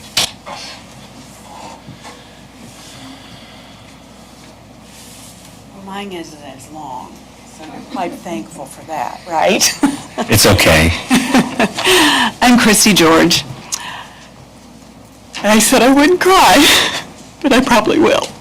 And that's also okay. Thank you. You're welcome. I want to say I am for business. I'm for new businesses. I'm for growth for Wells County. As my late husband was in a heating and electrical business, but I am also here to advocate for my son. What he has is real, as you can see in the letters from the doctors. We live it every day. It's not only going to be real for him, it can be real for anyone, because anyone can contract histoplasmosis. In the letter from Dr. Kahn, who's a very reputable doctor, sees many, many patients. Of course, Tyler is one of his youngest, and he'll tell you, you're one of my youngest. You know what that does to him when he has to sit there, and there's all these 70, 80-year-olds? And he's been doing this since 20. Dr. Kahn supports his patients, meaning Tyler, his efforts to raise awareness about the public health risks associated with bird droppings and fungal spores in residential areas. It is important that such concerns are considered carefully, particularly when they pertain to preventable and potentially vision-threatening conditions. I'm asking the board to please consider the health of everyone in Rock Creek Township within close proximity of these chicken barns that will house over 200,000, not 20,000, 200,000. I'll be able to see it directly out my backyard from my pool deck. Thank you for your time. I told you mine was short. Jimmy McAfee.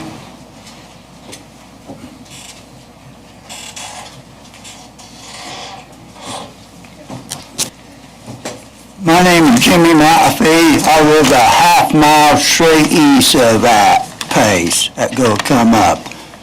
And it's not going to benefit me one bit at all. Okay, like property values. it go again, because here to see it, even if it hide it, it still goes see a big chicken house. So value of homes and that stuff will go down in value. Then on the manure side, so when the manure barn get full, what it go do with the manure in? Say if it middle of summer and no place to go with it, where it go with a manure? It go pile outside in a big pile, or how about in the winter time? So one concern. Okay, it's about drying the manure with air.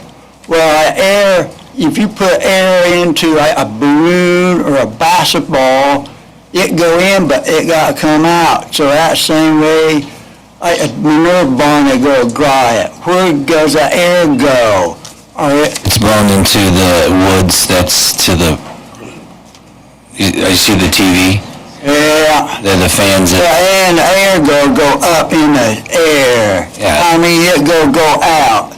At night or early in the morning when the haze come in, that air go out around and it go and lay out in around everybody's neighborhood on that. Okay, and flies, insects. So it never said nothing about how to go to crow, flies, and that stuff, or mice. What it go do with mice and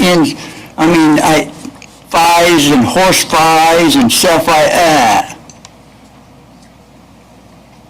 And when it got dead chicken, they said they go burn dead chicken.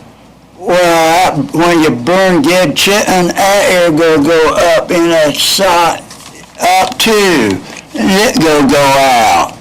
So how do you go keep that from going out around when it burn dead chickens? I mean, they go have some kind of air cleaner on it or what?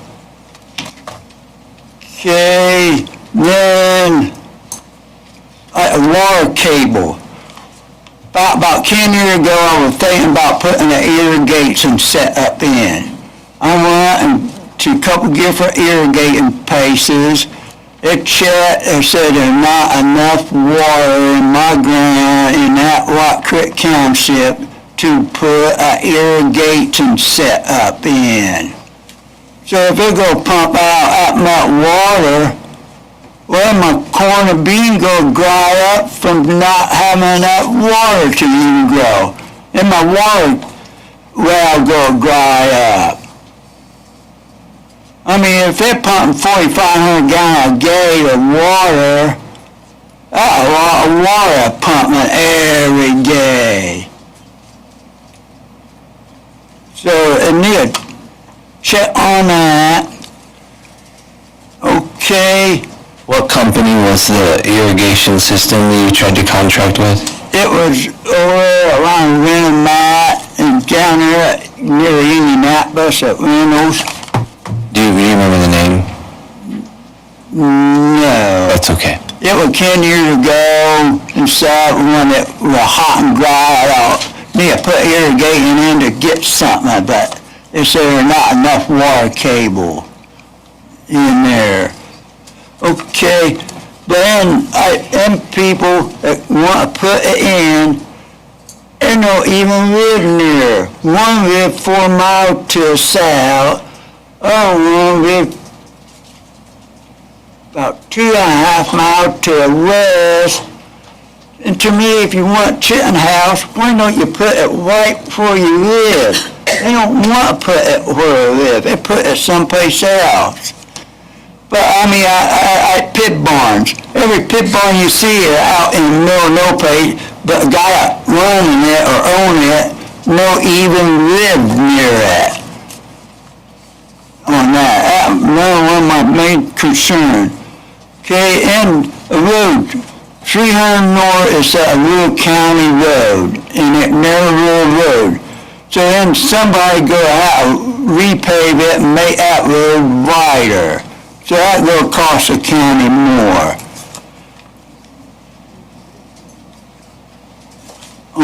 that, so I get all I gotta say. I guess it, I mean, on that, because every time a wind coming from the west or northwest, I'm gonna inhale that, every time. And that can cause COPD. I mean, you can get on the internet and see it on the internet. You can bring it up on the internet, and it does cause COP from the ammonia and stuff from the manure. Then I roof on the house and stuff like that. Well, ammonia go start eating your roofs and stuff. I mean, and your siding on your house. And if you leave your car set out, that goes start eating the paint off of your cars. Because manure got a lot of acid in it. That's my main concern, and like I said, I guess it and stuff, so thank you for your time. Thank you, Jimmy. Yep. Thanks, Jimmy. Yep. Bruce, her.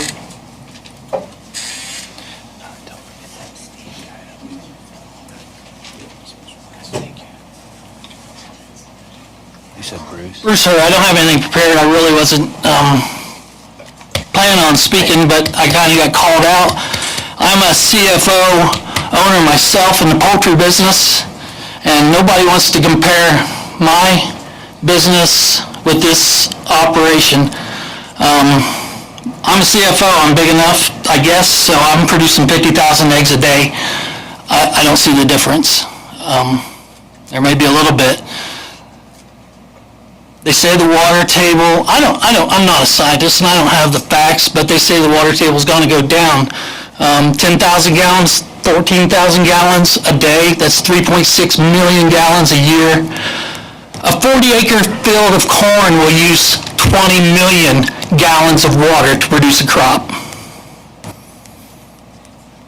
That's not getting to the aquifer, that's getting used up. Not much difference to me in the size of the poultry operation. So I'm not here to debate whether it's right or wrong, the size or anything. I'm here to support agriculture.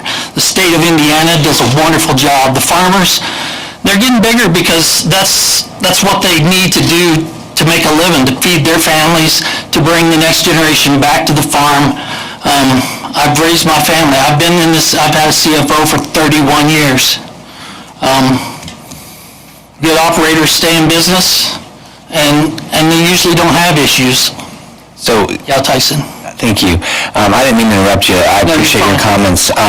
There's been a lot of concerns about how are you regulated, how are you checked up on, and you've been in this for a long time, so how have you personally been checked up on? How have you been regulated?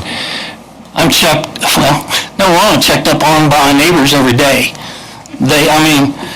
They make sure, Vicki lives across the river from me, so, Never smelled the manure, never.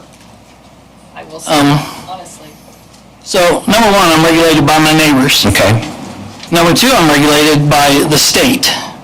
It's rigorous. I spend thousands of dollars to develop a plan, and then we monitor that plan on a yearly basis.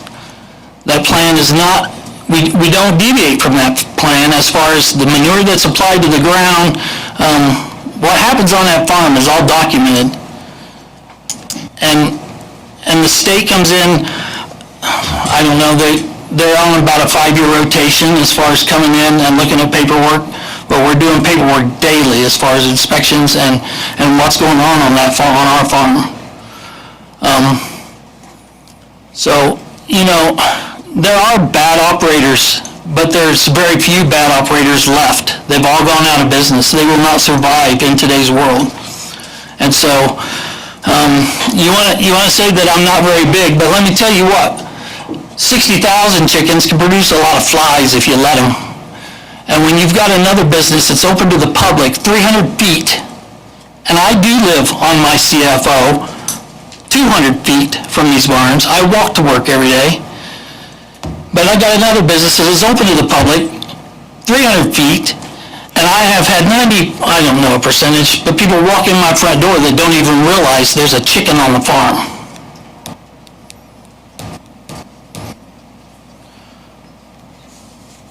we can debate, and we can debate. Size, I mean, it's all a matter whether you want to get up, put fuel in your car, well, you better eat breakfast first. I like eggs for breakfast. Put fuel in your car and a shirt on your back. The foreign countries are taking over on our food production. They are going to outproduce us. We're going to import our food. And if we don't wake up and support the American farmer, we're going to be, it is a matter of security for this, not just, it's for a matter of security for our country, and I believe that wholeheartedly, and you can debate that if you want to, but we're not a factory farm, we're a family farm. It's just, we've become more efficient, we can do more with less labor, and I don't know where else to go with that. So I want to support that because agriculture is my passion. I've been in it my whole life. And to sit here and see false accusations, I read a letter that was written to IBM that is very disturbing, that says that they will literally burn this barn down. And this is the letter, and I can get it out right here and I can read it to you. Literally burn this barn down if it is proceeded on with. And that's disturbing to me that a community of this size cannot work together, come together, and figure out a way to coexist. So that's, unless you have any questions, that's all I've got to say. Thank you. Thank you very much. Steve Clark.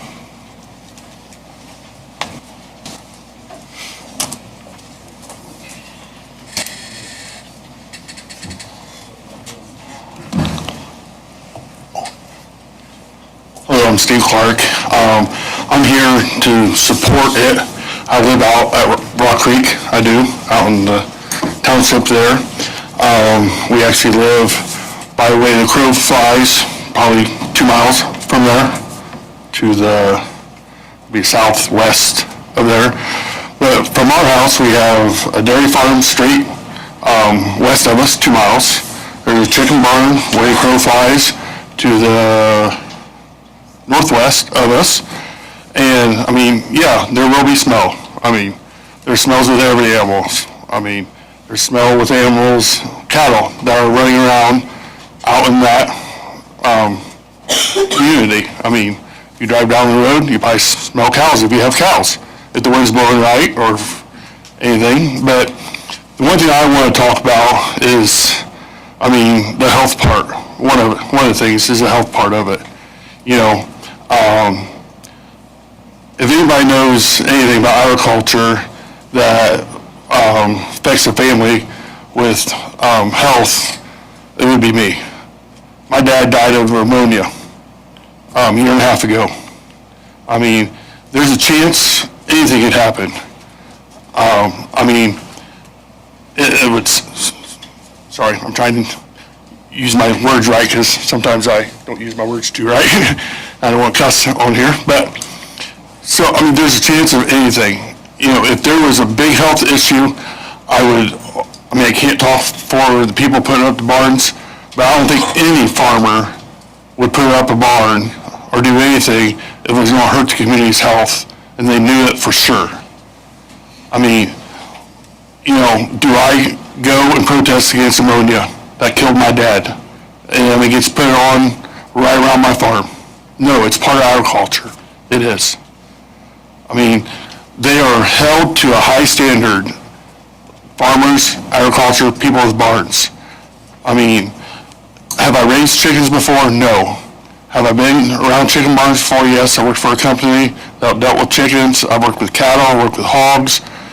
And with big operations, and you all have to follow protocol. I mean, it's not like this barn's going to go up and nobody's going to check on them.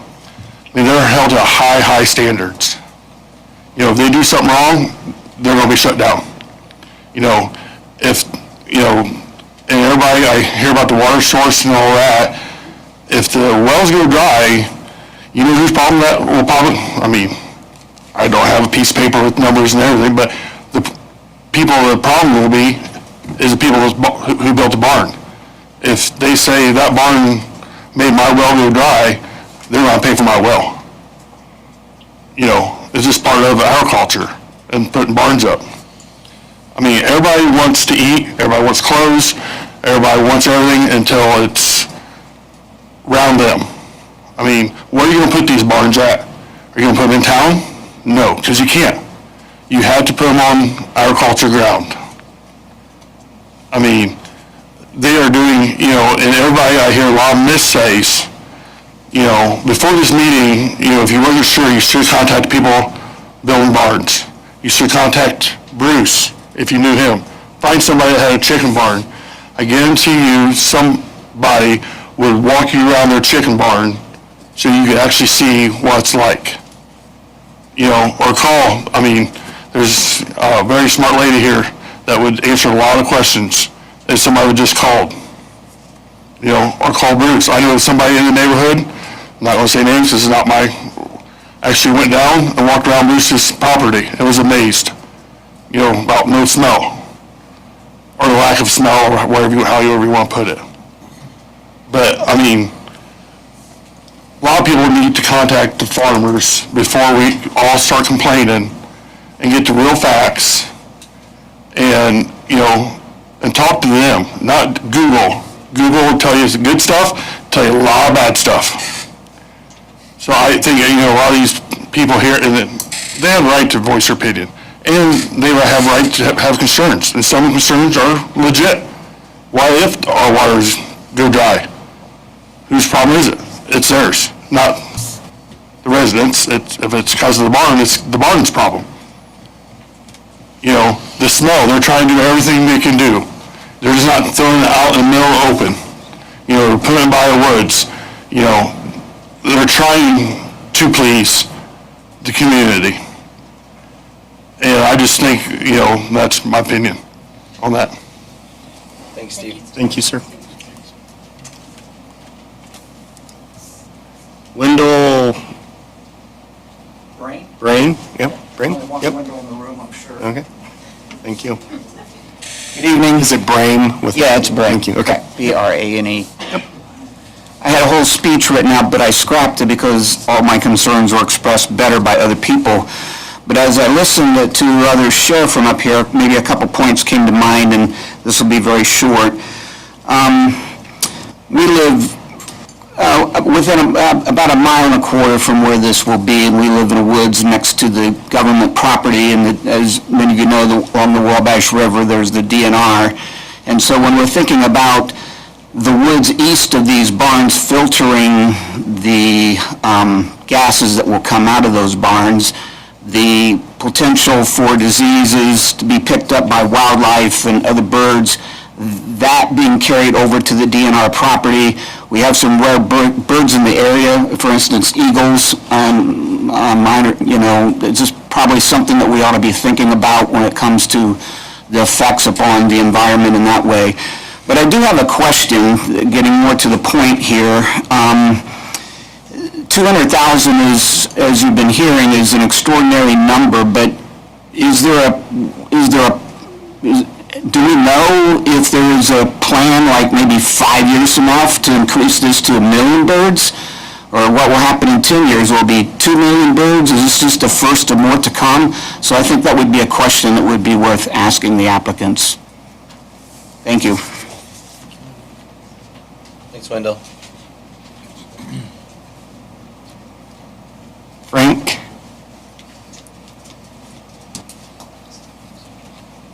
Cake. G.A. Is there a Frank? Griner?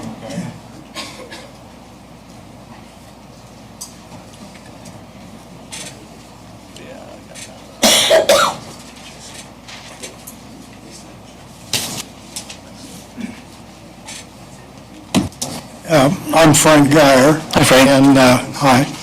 And most of my questions and concerns have already been asked. But is there a guarantee that if my well goes dry, that this corporation will drill me a new well? I have that written down. I'm going to find out. Okay. Because I was told when I purchased my property, I'm 2 miles east, that my well was 19 feet. And when they put 4 new houses in west of me in 2006, there was a period of time that I was having trouble with my well at that point. And I have a big concern over the nitrates because I've been around chicken barns before. And when you're drying manure from 70% to 40%, that's mainly nitrates, smell that's going to come out of that. And that woods, I don't think is going to filter that, because what about the air that goes over the woods, around the woods?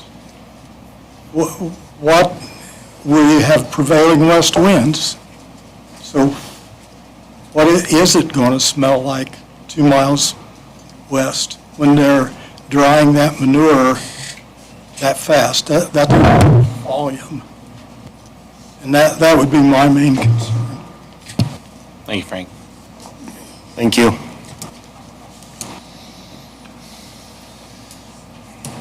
Rick Johnlows? I'll pass for now, unless somebody calls me out. I don't think that'll happen, Rick. Okay. Bruce Lease? No? Rod Kraft? I don't have any more comments. Zane Her? Linda Carnes?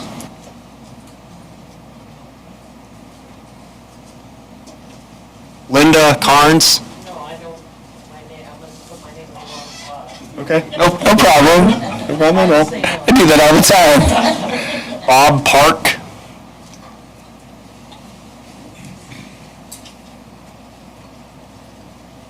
Some of this might be repetitive, but I think it's worth repeating. And my name is Bob Park, Unionville area resident. And at this moment, I'm really not pro or con for this. It's just that I'm a concerned citizen. As far as someone saying about our property rights, APC is a control unit that says what we can have on our property. Not that I agree with it always. But although I am not in close proximity of the proposed CFO, I do share many of the concerns: air quality, water usage, transport on local roads, and basic quality of life. It is reported that the county presently has 39 CFOs, has the Area Plan Commission overseeing the use of these operations to see if they are in compliance with the regulations. Has the APC contacted the community around these operations to see how they have been affected? Many farmers use the waste from these operations to fertilize their fields, and that's fine. I do see mounds of this waste piled in the fields. My concern is air quality from this waste. I have seen farmers openly spread it on their fields, many times with windy conditions. Every year when this is spread, I get a sinus infection. The CFOs are confined operations, and farmers are recommended to have adequate ventilation and masks while working in these barns. That is why the waste should be forked into the ground and not openly broadcast. We are presently in a severe drought, and we need to be wise in how we deplete our water table. Has there been a study to see if the table is adequate for the area without compromising the community? Water is going to be in high demand with new technology, such as data centers and SMRs, yet to come. Has there been a study on county roads with regards to traffic and road conditions? The state and county seem to disregard traffic and community when it comes to the area residents. Redundant four-way stops and blocked ditch drainage are just two examples. The quality of life is also overlooked. Many people have moved and built in the country for their benefit. Their rights should not be overlooked either. Thank you. Thank you. Hey, Bob.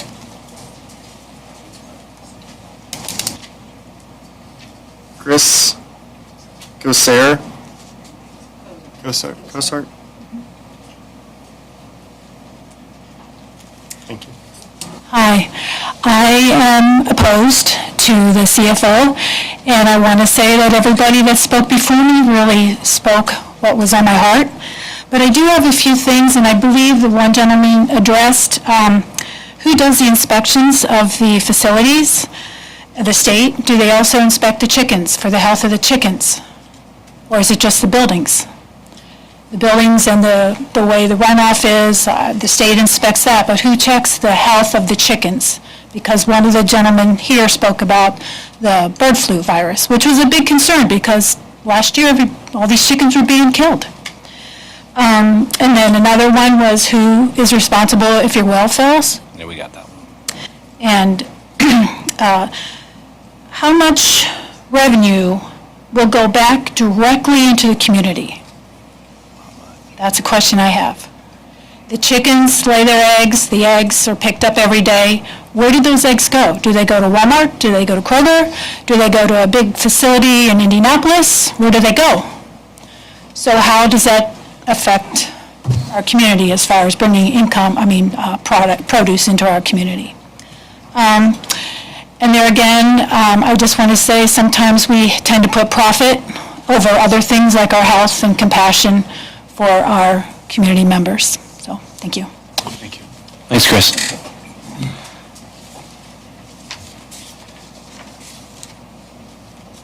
I'll ask one more time for Jerry Meyer.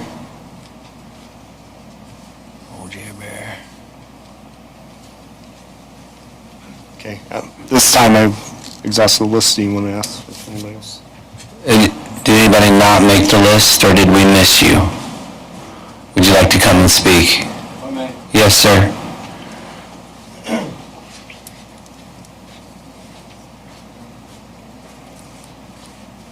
Hi, I'm Blake Johnson, Vice President of Wells County Farm Bureau. For those of you that don't know, Wells County Farm Bureau is made up of about 1,000 farmers. We're an advocacy group for agriculture in the area, and I'm not here per se in support or denial of this project. I'm just here to support that if a project meets the requirements that are set down by our APC currently, we're here to encourage that we don't vote based on emotions, but we vote based on the ordinance that we have in place now. So that's really all I have to say about this. We would support this project as long as they meet all the county and state requirements. So, thank you. Thank you.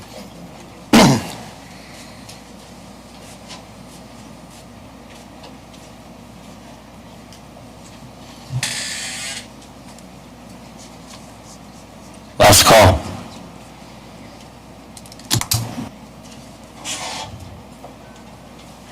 Okay, at this time, I will close the public comment of the meeting section this evening. Thank you for your civility and your questions. We will go through this and get these kind of addressed as a board, and we'll probably be calling up the petitioner again to ask some of those questions. So if the petitioner could come back up to the table, all four of you probably would be a good idea.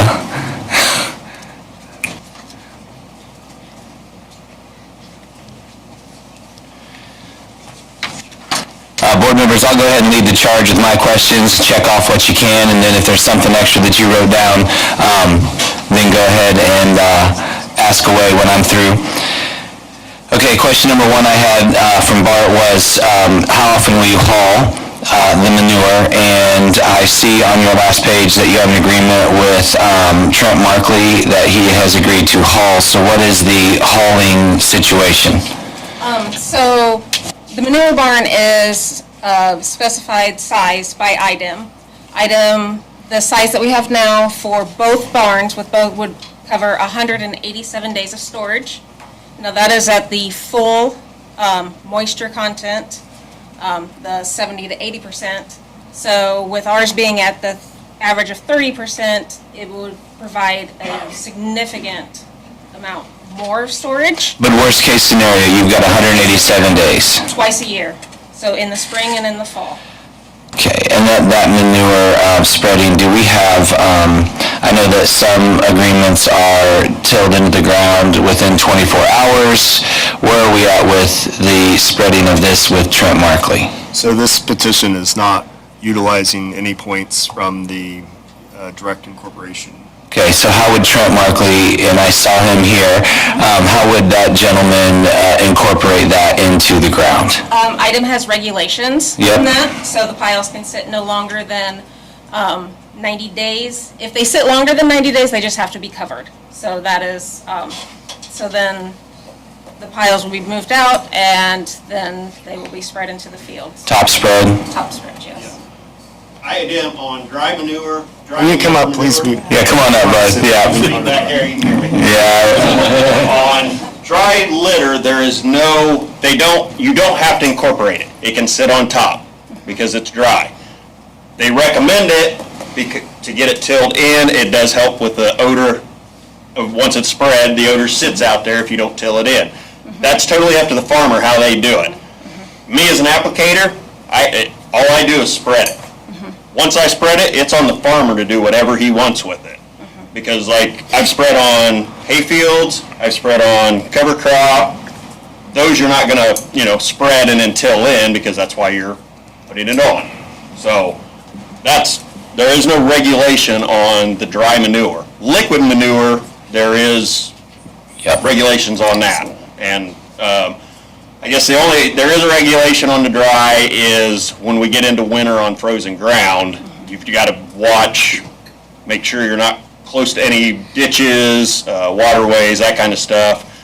What you have to do when it's dry, but they say if the ground's frozen, that manure will slide farther, so when I spread, I have to keep my setback farther, so if a chunk of manure flies out, it stays out of the waterway or the ditch.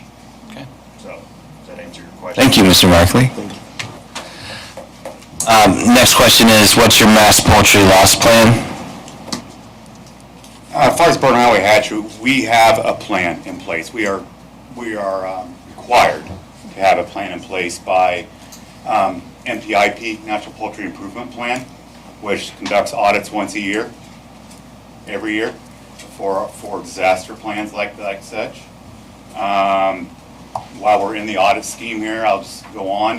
Somebody asked about the health of the birds and everything. Yep. And the husbandry of the birds. We are audited every year by the USDA for husbandry reasons for the chickens.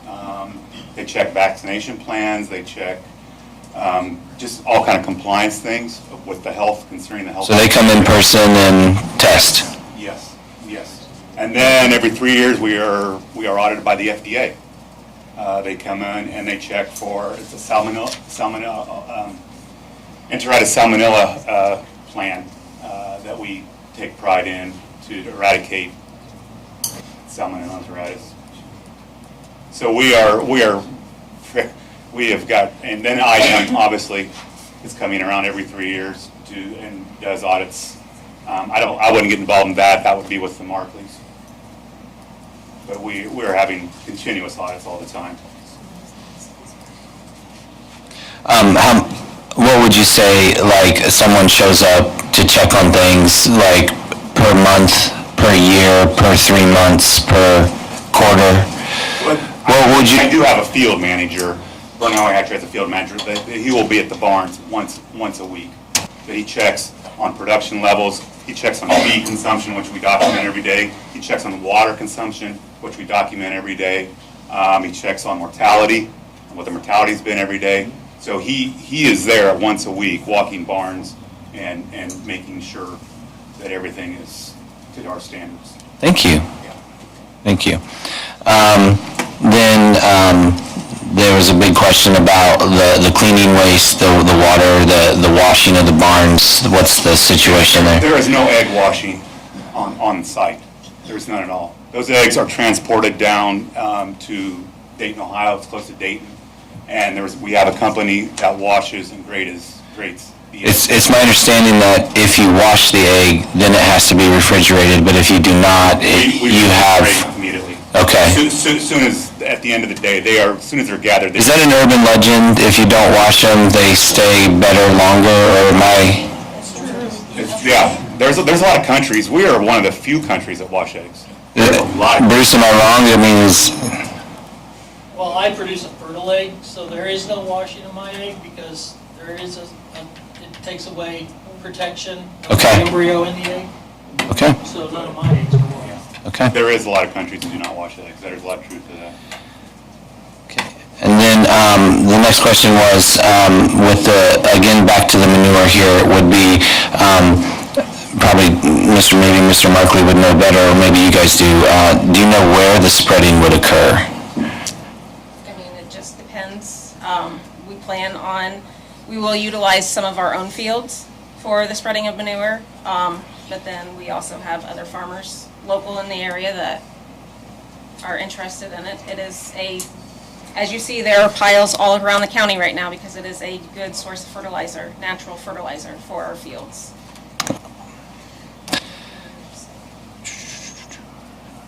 I did notice in the relatively large IDEM application packet that there is a 10-year water table study up to a 30-year water table. So IDEM does have water table studies.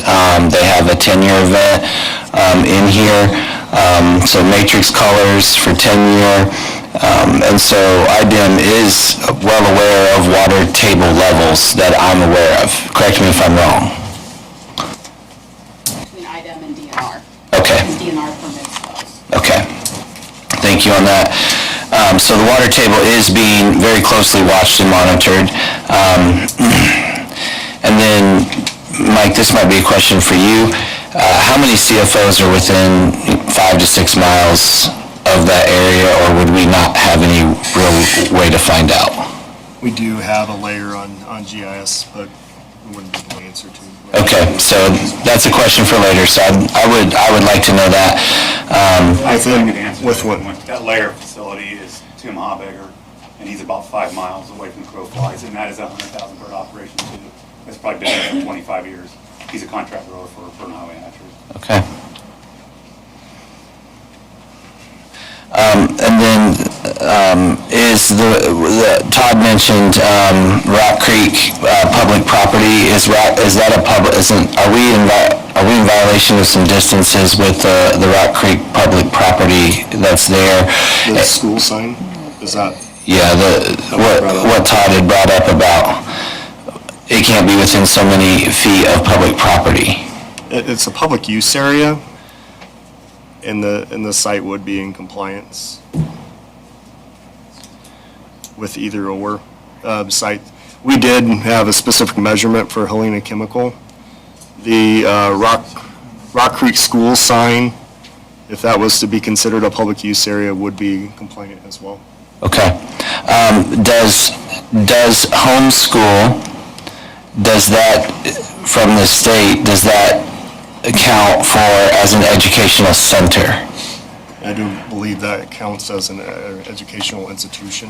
Okay, that's, there are homeschools for the public to understand that are considered an educational center by the state, but they have to be licensed for that situation, so just so you're aware. Bug and rodent control plan. That comes back to us too. We have a very strict rodent control plan where there's traps inside the house. There's about 10 to 12 traps inside the house, and we count how many mice we catch every week, and that is documented down. When certain tolerances are hit, we have action we have to take. Basically, put some bait out. We hardly ever meet the tolerances that are required or that trigger an action to be taken. Flies, we count flies also. And you guys say, how do you count flies? Every week, the producers are required to take, you know the fly strips that you unwind and they're sticky? Yeah. What we do is we'll unwind the fly strip, we'll walk down to the back of the house and walk up front, we'll count how many flies are on that strip. If it precedes a certain number of flies, we have to take action, or we'll spray walls or whatever with fly spray. Okay. And that is documented down every week too, and that is regulated by USDA.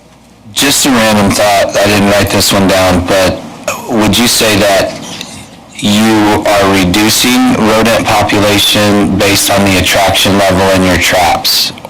There is no attraction level in the traps. It's a tin box with trap doors. It's nothing. Right, so the rodents are coming in, or how are they getting? Well, the buildings, and that's part of an audit, the buildings are sealed where there is no, you can't even see daylight through a lot of the doors or anything. We'll get fined or docked for that if they see daylight coming through a door or a gap in a building.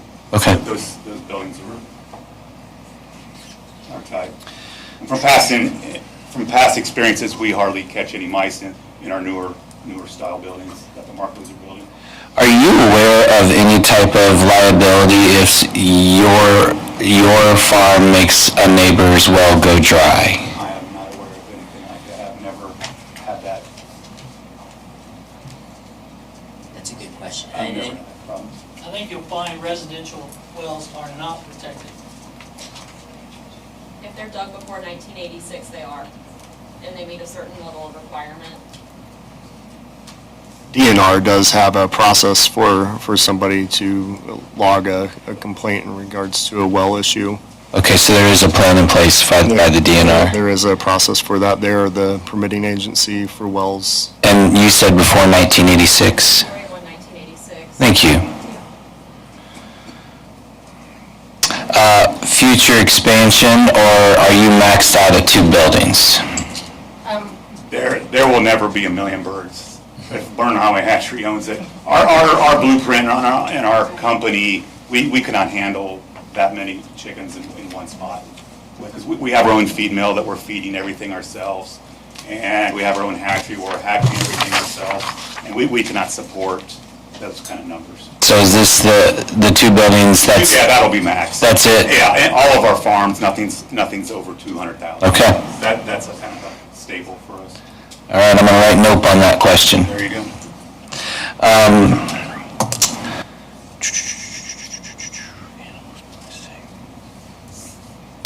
I'm done. Board members, it's up to you.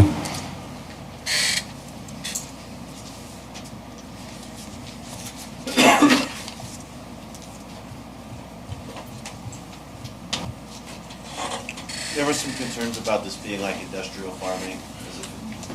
I think the general idea was that maybe this is all out of state owned.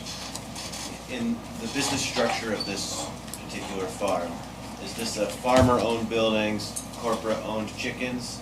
Do the eggs and excuse my ignorance here. No. Do the eggs become owned by, does the farmer own the chickens, and the minute the eggs hit the ground, they're owned by somebody else? How does this work? No, Burn Highway Hatchery owns the chickens. We own the chickens, and we pay the Markleys so much per dozen to gather the eggs, basically, is what it is. Where are you guys located, corporate? Burn, Indiana. Just south of McDonald's, a big feed mill there. That's where our hatchery is, and that's where our feed mill is, that we feed everything that we have. And how many chickens do you guys are primarily chickens? We're all chickens, that's all we do, yes. How many chickens do you have? We have about 1.6 million layers, and that's the maximum we can have. Like I was telling Tyson, we'd have to add more, we'd have to expand our mill, we'd have to expand our hatching capacity, we'd have to expand our growing capacity, and it's just a nice number. We've been at this number for 20 years. And how large of a geographic area are your 1.6 million? We're in Mercer County, a little bit, Jay County, Adams County, and Wells County. So within about 100 miles. Yeah. The furthest, Markleys would be the furthest away for us for the free delivery and egg pickup. So yeah, about 30 minutes leaving our feed mill catches about everybody that we, yeah. So I have a moment. I think somebody had a question too. A lot of our eggs are in Aldi's and Myers. Those are 2 large accounts that the person I sell the eggs to, I know 2 large accounts is Myers and Aldi's. What can you speak to the water usage? I got to be honest with you, the last KFO that we talked about, I walked away from that at that time. I didn't feel like there was much data. Like I heard people go, well, I think it'll do this, or it's not going to do that. And I'm like, so where's the scientist with the white coat and the gauges going, well, we measured this, and, because I live at the edge of the city limits in the city of Bluffton, and I have a well. And the concept of my well not working one day when I go to take a shower, man, I need my showers, so that is concerning to me. I just have real-world numbers, because like I was telling Tyson, we document every day the water consumption in the house. We have water meters, we have computers that figure everything up for us and tells us how many gallons, because that is a great indicator if our chickens are getting sick. They'll back off the water. It's a great indicator before they start dying that we can take action and get some medication in them or whatever. But, we've got 8 or 10 facilities like the Markleys would have that that it's real numbers. I don't have proof or documentation, but we know that a 100,000 bird house will drink 4,500 gallons of water a day. That's just what it is. What about the filtration concept of 15 acres? So I heard a statement tonight, you walk through the woods, there's no wildlife, and there's a coating on everything. I mean, this is not my wheelhouse. Is that true? Is that not true? Is there data on the air quality? I get going up and over and around the woods, I get that. I mean, I understand that. But how impactful is that woods, and what is the condition of it after 5 years of usage? That's a great question, because we do not have any of our farms are not up against the woods with the exhaust going into the woods. I can't speak educatedly on that. I know during the wintertime, there's not any fans running, so there will not be a lot of exhaust during the 6 months out of the year. That woods will hardly be getting anything. But yeah, summertime, there's going to be some exhaust going out the back, but like I said, I cannot speak educatedly with that, but I would say butted up against the wood. There's some space there, but yeah. Would you clarify for me real quick, because I'd asked you earlier before the public comment, you had said, I had wrote down 46,000 gallons a day of water? No, 4,500. Per 100,000? Yes.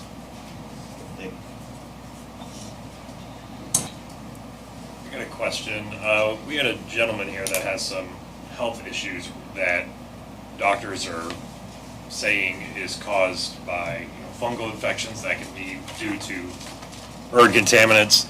You were saying that 6 months out of the year, there's not going to be any exhaust coming from the building. Ergo, 6 months there will be. There won't be a lot. There'll still be some few fans. When it's 20 degrees outside, there'll maybe be 1 or 2 fans running in the building. How confident are you that the filtration system is not going to present additional health hazards for either Mr. George or anybody else that lives in that area? I can't comment on that. I know one of our producer, not of ours, his wife walks a lot. And in the wintertime when it's too cold to walk outside, she'll actually walk inside the chicken house. The air quality is that good in the middle of winter. She'll walk in there. That's just, I'm trying to kind of relate to you guys that the air quality is very, very good in that house. Is it measured in any way? Yes, that is another thing we do that we're required by some of these audits. We have ammonia meters, and we measure the ammonia in the house in 5 different spots in the house twice every month. Twice a month, okay.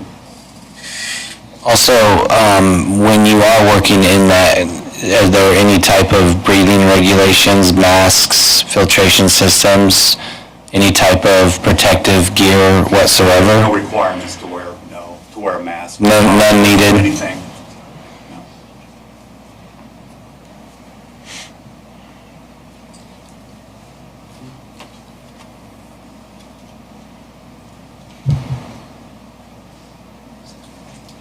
Do your producers wear any PPE? Very great question. We are very proactive on biosecurity too. All our feed trucks have disinfecting systems on them. So before they actually pull on the farm, the driver hits a switch, all 18 wheels are sprayed with a disinfect solution coming on the farm. Same with egg pickup. All the tires are washed before they pull on the farm. We have visitor logs. We do not encourage any visitors unless it's essential. So it would just basically be the McAfee's and my field manager. And we have a state veterinarian come by every once in a while also. But they require full PPE, Tyvek suits and boots before entering the building.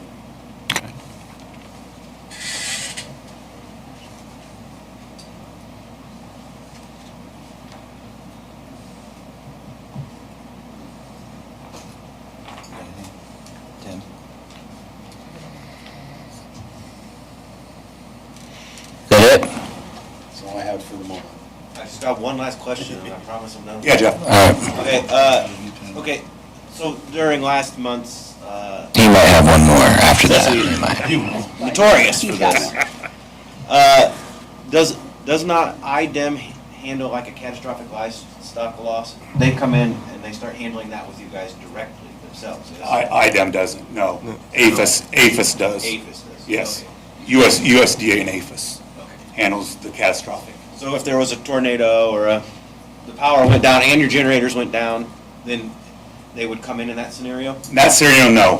An AI situation, avian influenza, that's when APHIS and USDA get involved. And Indiana Board of Animal Health with an AI situation.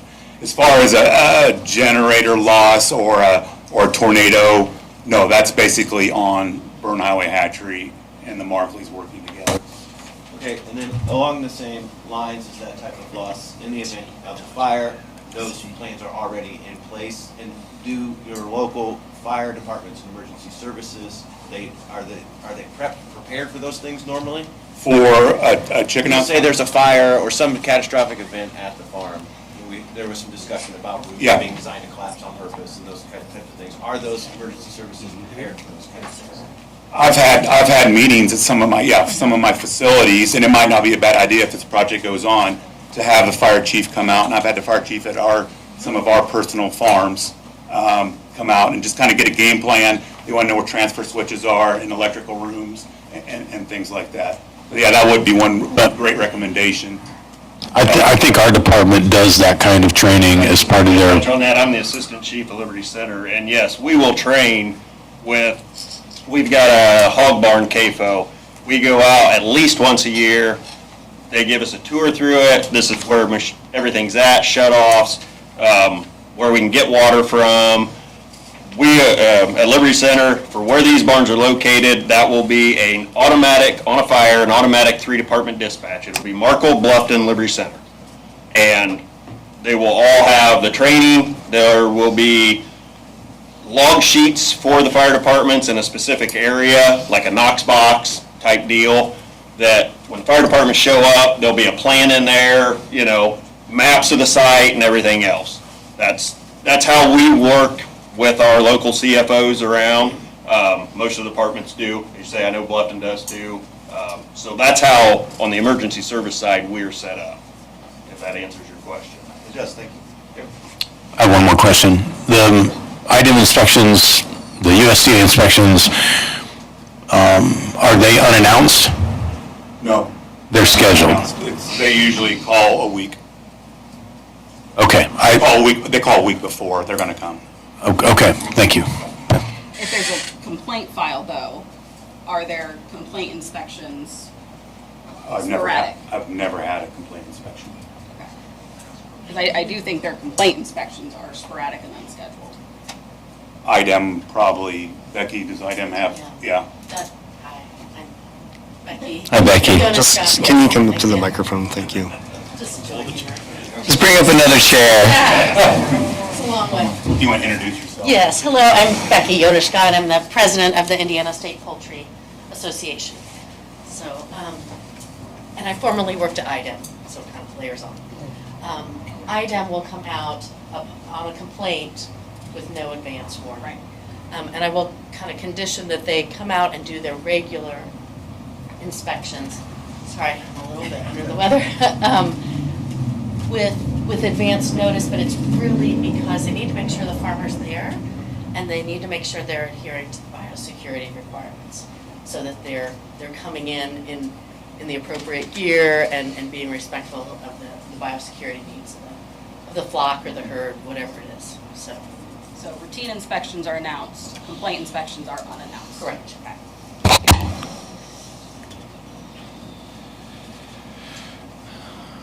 This side, we good? Done. You sure? No more questions for them. Okay. This side, good? You may be seated. Thank you.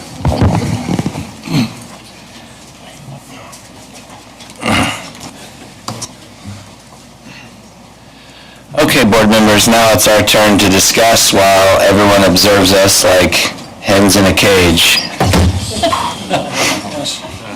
That was bad, I know, that was bad, I'm sorry. I had to lighten the mood a little bit here.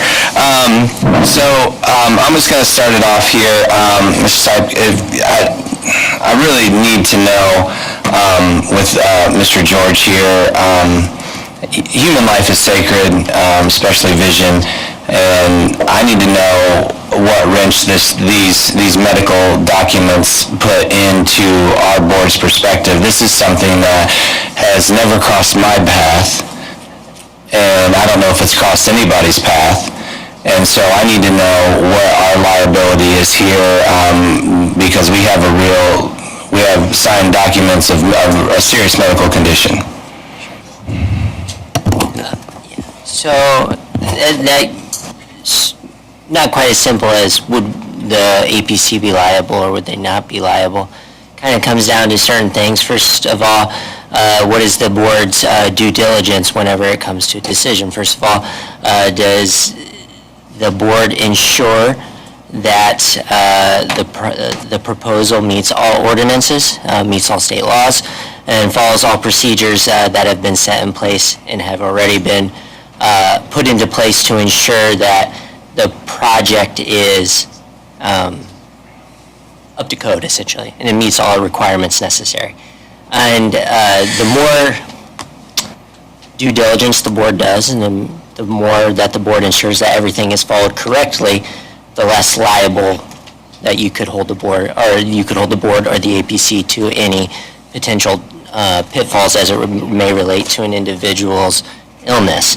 Now, obviously, if there's some sort of negligence involved, that's where the board may, or the APC could run into some issues, such as if there's an error in the petition and the APC approved it and there was this error in the petition, or let's say, for instance, there's an error or one of the ordinances does not comply with state law. But assuming that the ordinances comply with state law and the petition meet in the board, assuming that the board ensures that the petition meets all ordinances and state law, the board has done its due diligence. Now, there's another layer to this. You would have to show some sort of link or causation. Now, in the case of Mr. George or anyone, if they already have a pre-existing condition, you would have to show some sort of link that this has exacerbated this condition to make it worse, and that there would have to be a link between any negligence of the board or the APC to the worsening of a condition or the beginning of a condition. If it's not Mr. George, someone else, if that makes sense what I'm trying to say. So first, someone would have to show that the board or the APC was negligent in coming to a decision, and then that there's some sort of link or causation to that negligence to any damage or harm that this individual may have. So it's not as simple, would the board be, or the APC be liable or not? There are certain factors that would have to come at play. Now, for instance, if the APC was negligent in some area of the process, and then someone was able to show a causation in that negligence to an illness or an injury that they have, then yes, I would say the APC could be found liable in that situation. But it would have to come by a fact-specific per case-by-case basis. Are there any errors in the application process?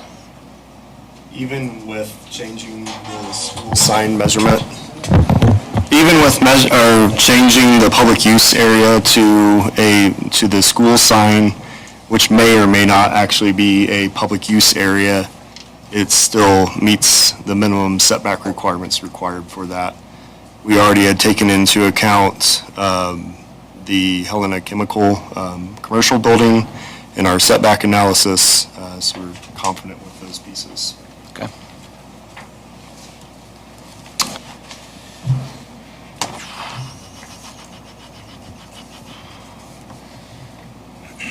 Is there a way to add a condition to not add extra dry manure around certain locations?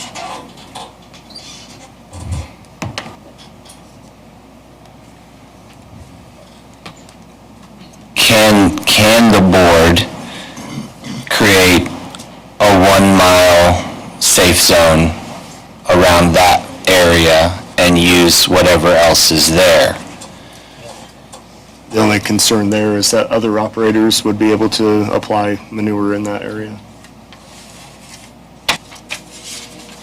I mean, that would be the, Right, I understand. At this point, yeah, I know what you're saying. But if we can keep things how they are, I don't think, do we have that authority? yeah, that's what I want to know. If we can keep things as they are, but create a safe zone for the new, so that nothing changes there, can we do that? You mean for the spreading or? For the spreading of the manure around Mr. George's location? yeah, so If we don't have a way to enforce it, I don't see how we can make that a condition. How are you going to enforce that? Is there spreading that happens now? Oh, I'm sure there is, yeah. Yeah. So it's not necessarily the property around it because it's already happening. It's more what's going to be added. Right, I'm asking about the extra would be added. Is that If it's trucked out of the county, I think it's the concern of the 202,000 birds. Okay. The waste that is stored on site until it's moved.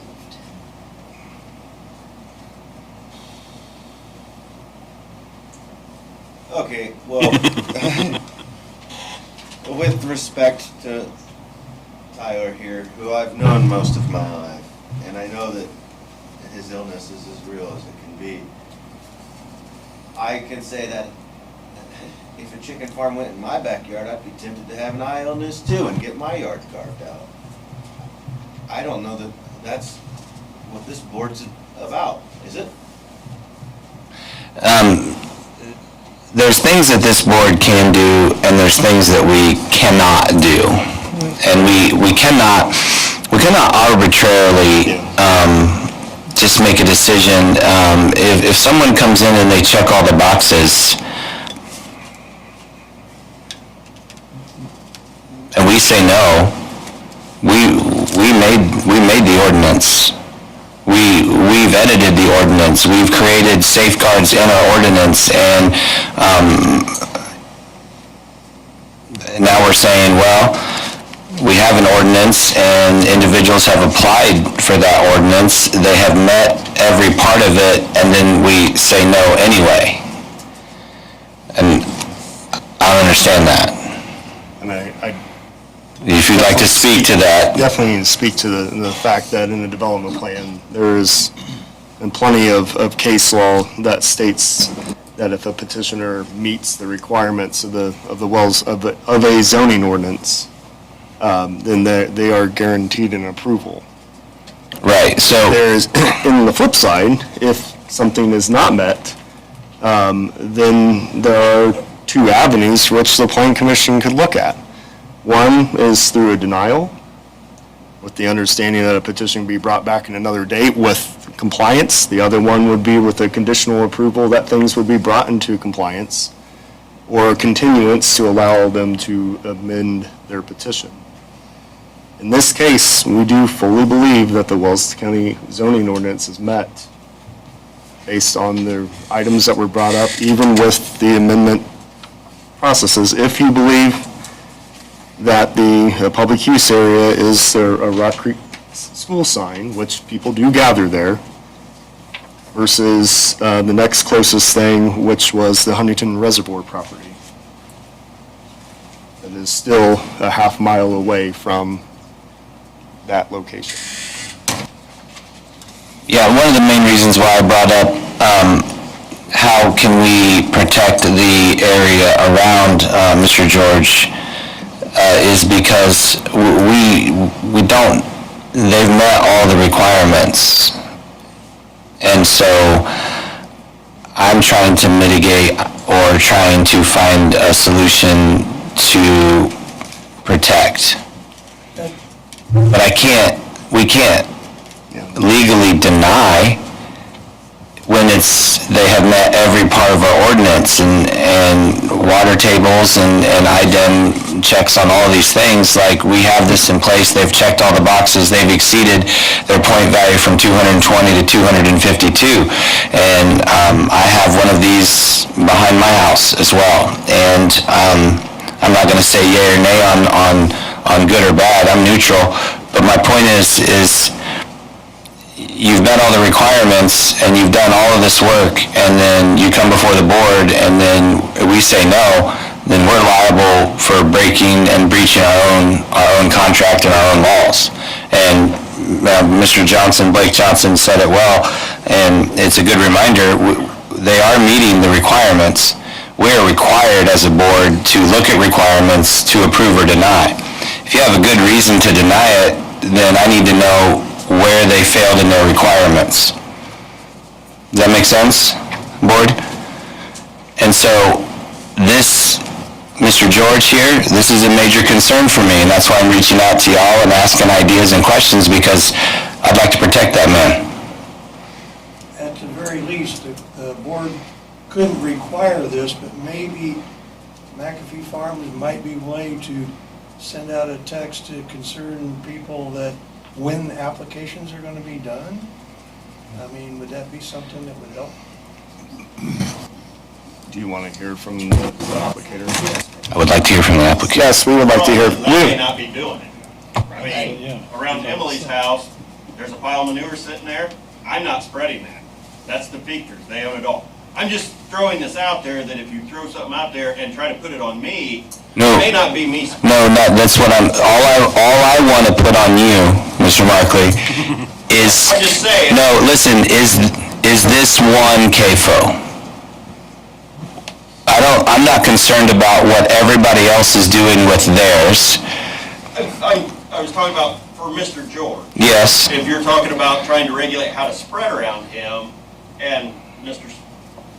Schumacher, said about me, and that's fine if you do that. But I just want it to be known, I may not be the one that would spread around his residence. But you have the contract for this CAFO. Yeah, but To haul it out. all that litter could To be. haul it out. I see. It's being sold. That's what I'm getting at. My litter, yeah, around our barn, around our farm, we may spread it. I could send him a text, but there may be other farmers around there that they get their litter from Ohio, and Van Tilburg is a big. Right, but that's already happening. Right. This CAFO is new. And so if we don't worsen the issue, and you're the hauler, and you just don't haul it there, seems simple.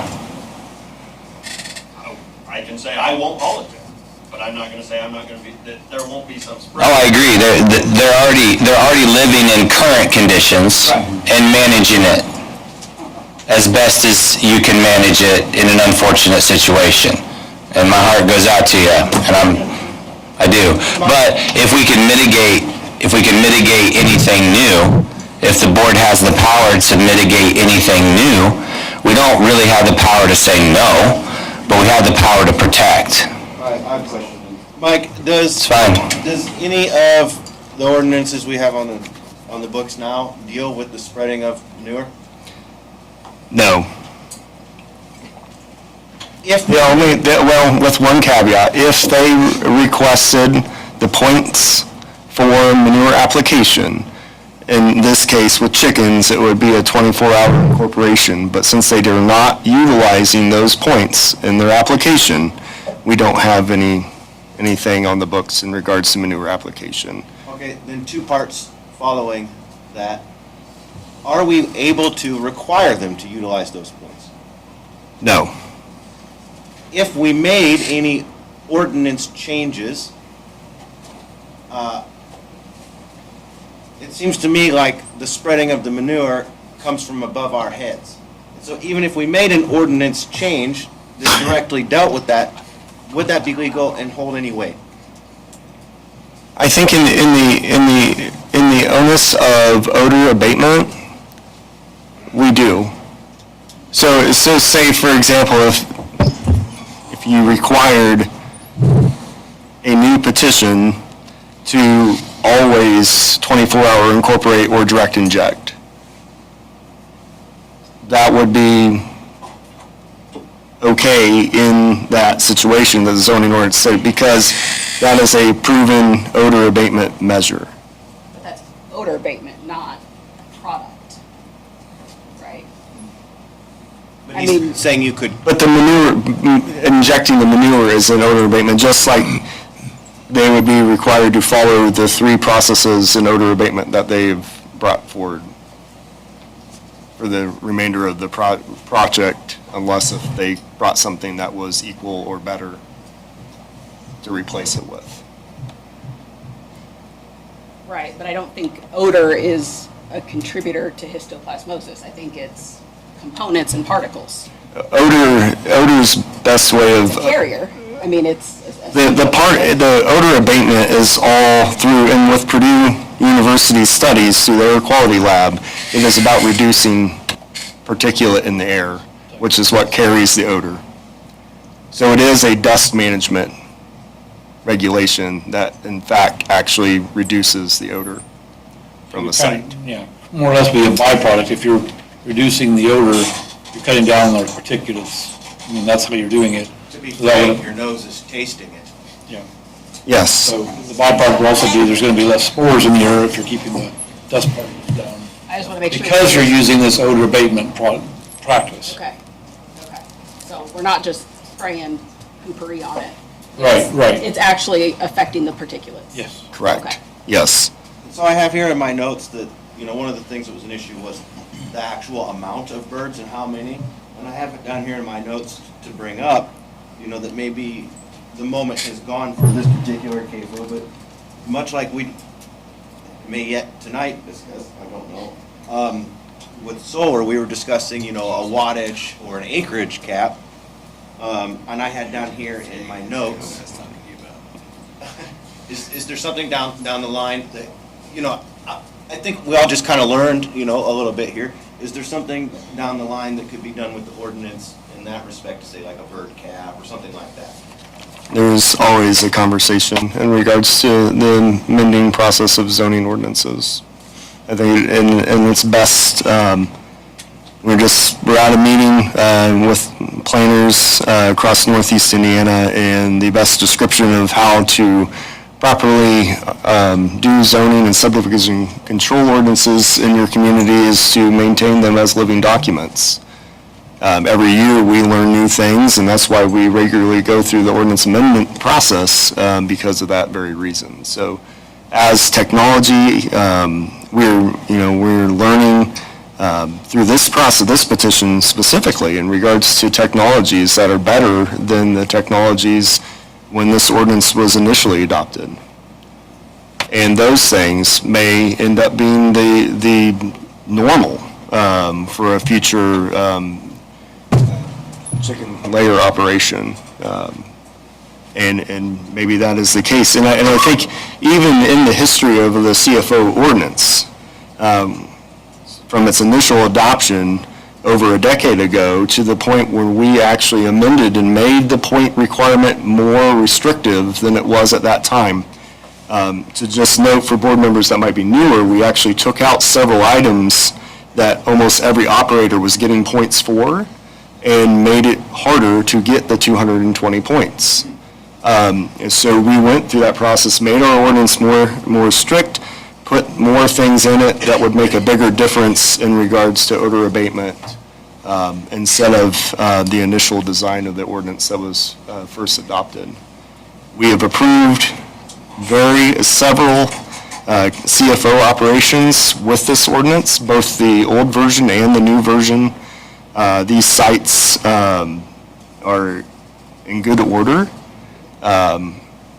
We've taken planners from across the state of Indiana to a hog operation a couple years ago, and everybody there was extremely pleased with how that operation was ran, understood the odor abatement, understood how the mortality composting worked on the site. They did something very similar to what's being proposed here with that, and understood that this was a model to be used across the state of Indiana. And many communities started to utilize this model that we worked very hard in Wells County to adopt. So to summarize that, Wells County has got a pretty good model for this. We and do. It is being utilized by others because it does work. Yeah, and it initially started from, it's in the Indiana Land Regulatory Council. I can't remember what the official title was it. They put together, I think, 3 different model ordinances, and we went with the minimum setbacks and the points because we believed that that was the better solution for development in our community, and then have made tweaks since then. Yeah, we're going to have a discussion in the future, Jeff, about large CAFO versus medium versus small. I guarantee you we're going to have that discussion. Written all over your face when I brought it up. I know, because I was having that discussion with Mike before the meeting. I was like, are we gonna talk about this? Like, we haven't, so it is a living document, is for sure. So, it sounds like I'm barking up the wrong tree with the manure spreading situation, or am I not? I just didn't know how we would. Yeah. I think it'd be way more effective if you try to localize it. I mean, you can't not spread everywhere, right? And so not everybody has a sickness like this. Have you tried, talking to the local farmers? I mean, farmers aren't unreasonable. Most aren't. I would argue almost all are not unreasonable. We want to work with you guys. We want to coexist. I mean, and just communicate. I mean, what I don't think is an effective. We might have done that if he knew about it. Well, I mean, there's a sign in the yard. Well, hold on. Okay, that's good. Here's the deal, well, hold up. You all can have that discussion when we have the meeting. I appreciate your input, but we're trying to bounce a part of the board. I understand your point. I understand that. Yeah, we get it, but I gotta shut that part down because we're still in the board situation, but I appreciate your input, thank you. So, am I barking up the wrong tree with adding a condition that, this new CFO avoids that location? Oh, well, you look like you got... I don't think you're barking up the wrong tree. You're trying to address the issue. I think what that gentleman said back in the corner really makes more sense, is that neighbor to neighbor. And really, this, as far as this board's concerned, this issue before us, should be winners and losers here, right? It's not a win-win scenario. I mean, if we do protect this property from spreading the product from this CAFO, what I'm understanding is there's other CAFO product around the property, right? So even if you put a buffer zone for this one, somebody else might be spreading Ohio manure, I don't know. So how do you deal with that? You find the landowners of the ground. You find the landowner that owns that land and have a conversation, but we're trying to mitigate one situation, which we're going to try and do the best we can with what we have. I get it. I guess, to me, like I mentioned earlier, I don't think we can enforce it. I wouldn't be in favor of trying to put a condition on it if we can't enforce it. But I think we can make a recommendation that, And Mr. Markley already agreed, like, he's no problem. Try to ask for that commitment, and I think that's, as far as our board goes, I think that's as far as we can go. I feel that there's 2 things that come from a public hearing. One, there is the discussion of compliance. So first, thank everyone that came today and spoke to this petition, because it helps to make sure that the zoning ordinance is being met. That's the process. That's what it's all about. In the same vein, public hearings act as a method of having a community conversation. And that is also what we're having today, is, okay, there's a situation, and people can do something about it that are not government. And that's probably best, that it is worked out with the individual landowners about situations like this. And our job, zoning ordinance compliance, but at the same time, this public hearing offers an opportunity for all parties to hear all things. And we all learn a little bit from that. Board members are, talking about how we're learning things. The same thing, the petitioners have learned something today, I can guarantee it. We've all done something today to grow as a community, and I think that's the great thing about what we are doing here in this county right now. Because if we would go through an avenue that maybe some other communities do, where a CFO like this might not require a public hearing at all. It might just be, okay, all the requirements are met, local, office stamp is put on it, permits issued, and away it goes. Here, we're offering a greater value to the community, and I think that's where this issue will be resolved. We all want to help, I think, as much as the next person does. I mean, are we barking up the wrong tree? No, it's the correct tree to bark up. We just don't have the tools big enough. And I don't think that we can do it here at this board. Though I wish we could. I just don't think we can.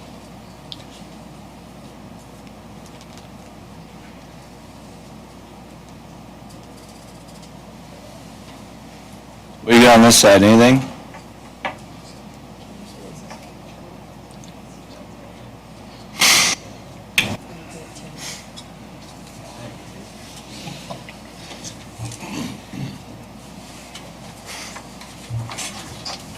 What would be the language? Not a condition, but a recommendation? That's exactly what you're saying, the recommendation that you... That you not spread the new manure near Mr. George's location. And I think it's important for residents to know who regulates and permits things, so that when you do have concerns, you can go to the right authority, because government's confusing. It's hard to navigate. It is. And so oftentimes you call and you get well, that's not us. And I work in government in another county. I've done it for 12 years, so I know it.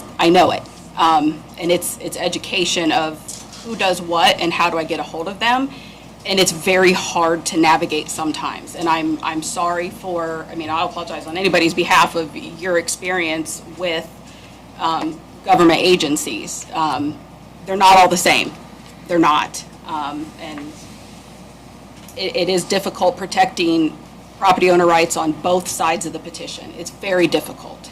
And it's easy for us to say, our decision is not personal. It is personal to you. It is.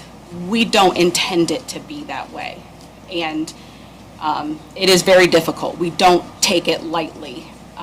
This board that I've been on for 5 years has been very mindful of preservation of Wells County. So when we make a decision that is sometimes viewed unfavorable,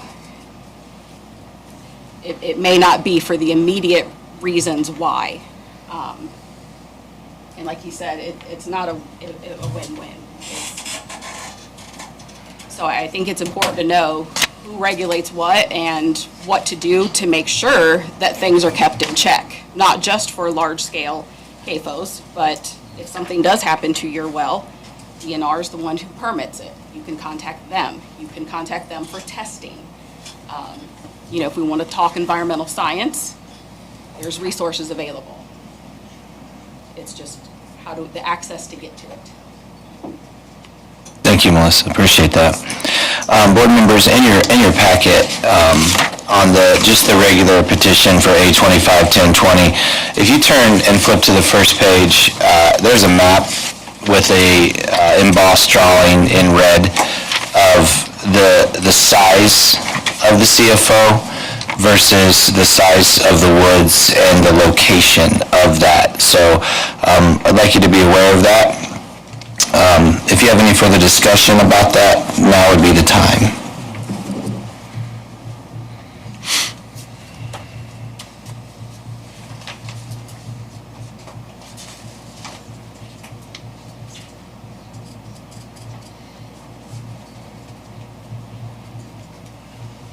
I've not seen a CAFO with this type of technology. I have been to burn thousands of times to that McDonald's. Probably should admit that on public record.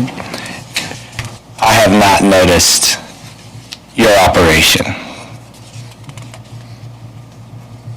Didn't even know it was there.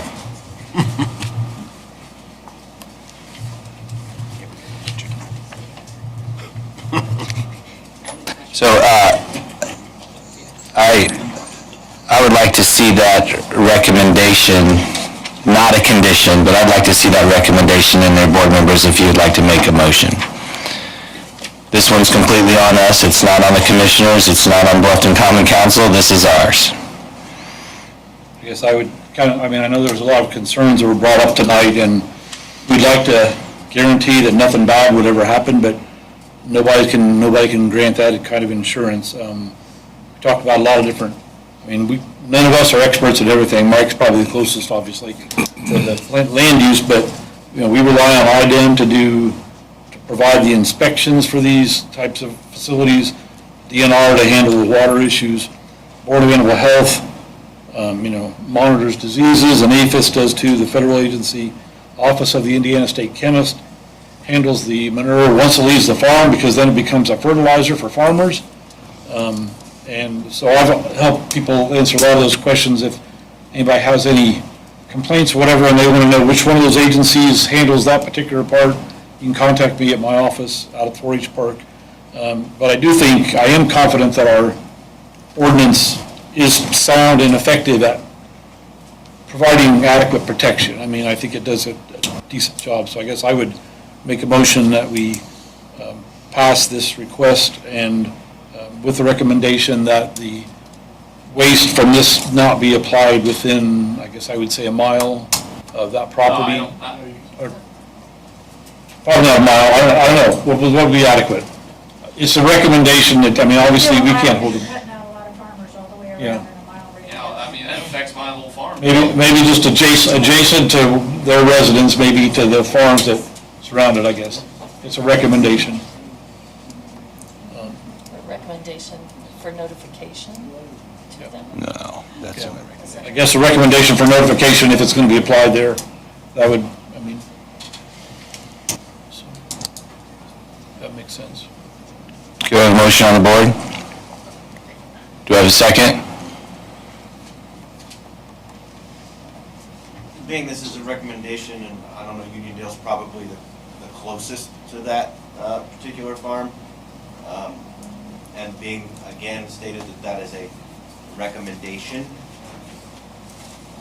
I'm going to go ahead and second the approval. Okay, we have a motion, and a second on the board, noting, Jeff noting that it is only a recommendation. Any further discussion before the vote? It's only a recommendation to the commissioners. No, just the only recommendation is in regards to. In regards to the manure spread near the Georges. So does this go? This is it. This is it. I know. Yeah, this is ours. Development plan. So, any other questions or discussion, board members? Sorry, The motion on the board is to approve the project, approve the development plan. There is a condition. Did they meet the condition for the drainage board approval, Mike? The drainage board approval would happen next Monday. Okay, so the condition is there, so the condition's already in there. So the motion is as presented with the condition of approval that they receive drainage board approval, with the recommendation that they would do their utmost to prevent their solid waste from being around the Georges. Clear as mud, or you got it? I'm not sure that it is clear. How would you define it? Well, I'm sorry. The recommendation is a recommendation. Yeah, it's not a condition, it's not a law, we're just saying we'd highly recommend that you would be Bill, a good... I would add, with your motion, I would ask that you would add the condition for the drainage board approval, as well as the commitment for points. Okay. And then please add the commitment to maintain a minimum of... That it can't drop below. Yeah, maintaining a minimum of 220 points Ask that for for the life of the project. Okay, Okay, so you got those 2 additions. Are you still good, Jeff, with the second? I would like to hear Mr. Haran repeat the new motion. Oh, boy. Oh, my. All right, so the one recommendation, there was a note in there from Jared that the Drainage Board will meet next week to approve this, assuming it approves. To approve the encroachment and the, And the second one is that they do not drop below the mandatory 220 points that they earned to get this approval today. Along with the recommendation that, as best possible, either contact or not apply the manure within, or the waste material in it adjacent to their property. With the original motion having been withdrawn and the new motion on the table, then with those 2 conditions in the recommendation, I will again second your motion.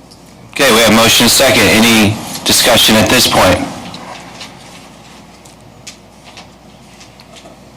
Okay, all in favor, right hand?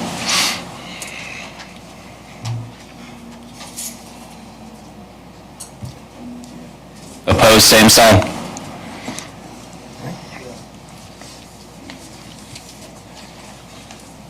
all right, at this time, petitioners, there is a 30-day appeal period. If you wish to proceed with the permit within that time period, there is a document in our office that you would need to sign. Otherwise, thank you for your time. Thank you for everyone that was part of this public hearing. We're wasting our time. That was out of order.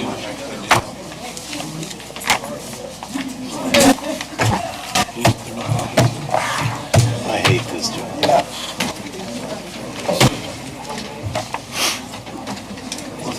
Thank you for wasting. Okay, board members, we do have some more things to accomplish.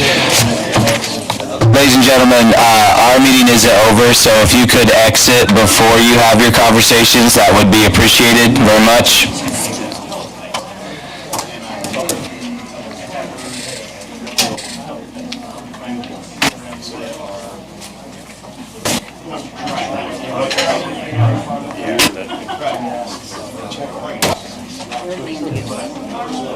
Yeah, they don't realize that it's not like you said, it's not personal, they checked all the boxes, we have a job to do.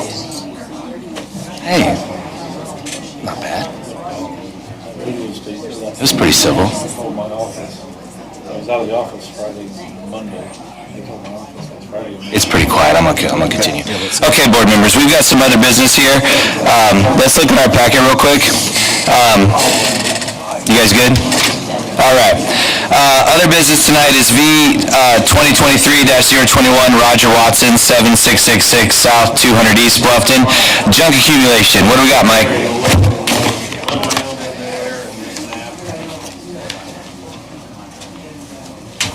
All right, so the Roger Watson violation, we have had communication with him recently. They also stated that we would be getting some emails with photos here shortly this evening at some point as far as some more recent improvements on their site.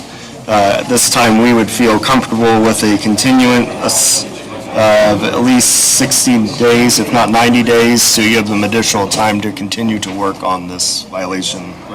So you've seen good progress? Yes, we have, and I would believe by the time we get upstairs that we will have even more. Would 90 be, I'm thinking 90, just to give them some grace. Yeah, I'm okay.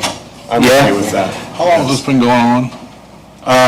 This violation was started in 2020. Stay open. Yeah, we have to keep one of them open. Thank you. Started in 2023, towards the end of the year. This is an extreme junk accumulation property, and this is one of the few of them that has been making significant improvements. And they have a monumental task. Do we have a fall cleanup day? We do not, no. We have not found a location or organization that's willing to partner. If we used to do an extension of another 90 days, can we put a stipulation on that it has to be done in that time, or it will go to, it will, whether they're making contact or whether they're making progress or not. I mean, I think 2 years is, I don't care how much junk is, they got the junk on the property. They're the one that brought it there. They're in violation. If they can't get it cleaned up in a certain length of time, then that's their problem. That's the way I feel about it anyway, I guess, but. Is it possible to like send them a letter saying, hey, we're gonna extend it 90 days, but the board's getting to the point where you gotta get this wrapped up, like, it's gotta be close, What like, percentage do you think is left?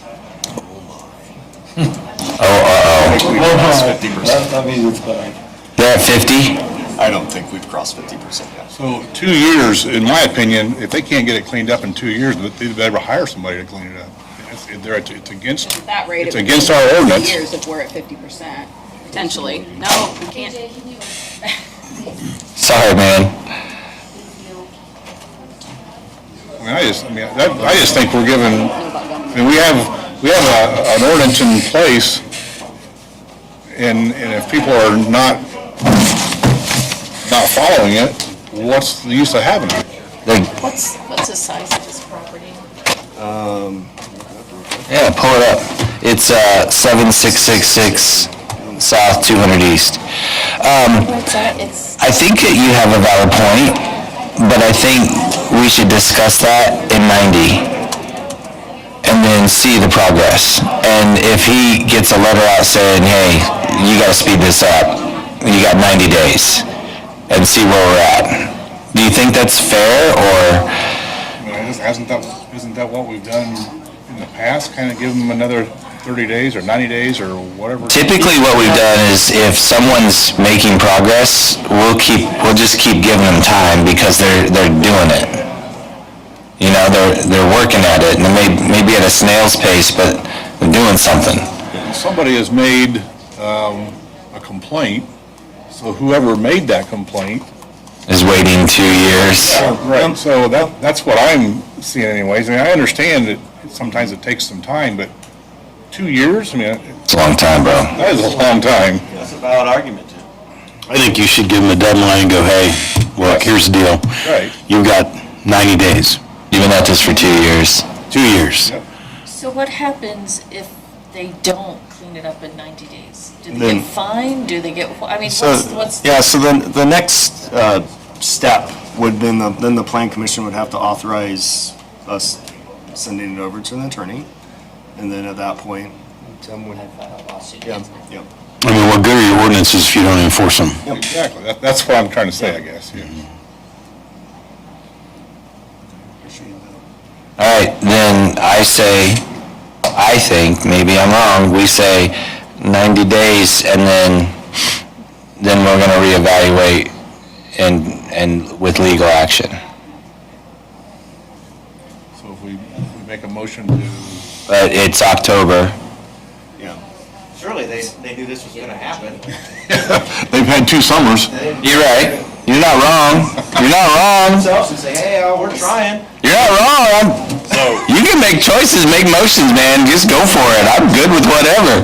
Tyson, are you saying wait 90 days and then reevaluate? Yeah, at 90 days, we're gonna be like, okay, like, here's what I think. Give them 90, say, at the end of 90, we're gonna reevaluate, and then the board's gonna discuss legal action. And then if we come back in 90 and they've made 10% and we don't feel it's enough, then we give them 30 days and that's it, we're done. We're gonna take legal action. When was the last time this was in front of us? You've been awfully busy. Can't recall. No, fair point. 60 days ago? It was 60 days ago. Surely we said the same, to Tim's point, surely we said the same thing then. My motion would be to give them 30 or 90 days, and if it's not done, completed in 90 days, we turn it over. Okay. That's all you need. We have a motion on the board that we give them 90 days, and if it's not done in 90, we turn it over to the attorney. Do we have a second? Second. Okay, motion is second. Any further discussion? I have a question. Yeah, that's further discussion. So, does this person own the property, or they live there? Yes, they own the property. And do they live there, or do they live away from here? I mean, I guess I'm looking into, why is the property even like that? I mean, is it because they don't live here? Do they? You not watch Hoarders? I believe that he does live on the site. I do believe he lives on the site. Susie, you yeah. I mean, I've come by there, I don't. Yeah. At one point in time, you couldn't even see onto the property. Right. Now you can see onto the property. Unfortunately, it might look worse today because you can actually see it.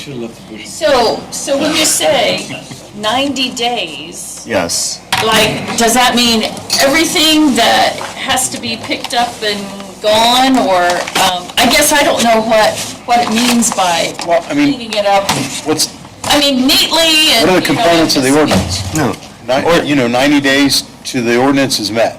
Whatever that, that should be clearly defined, right? Yeah, anything that is involved in the definition of junk would have to be. In some situations, there may be some things that if they fence it, if they put a privacy fence around it, and they kind of put it inside there, or put it in a building, or.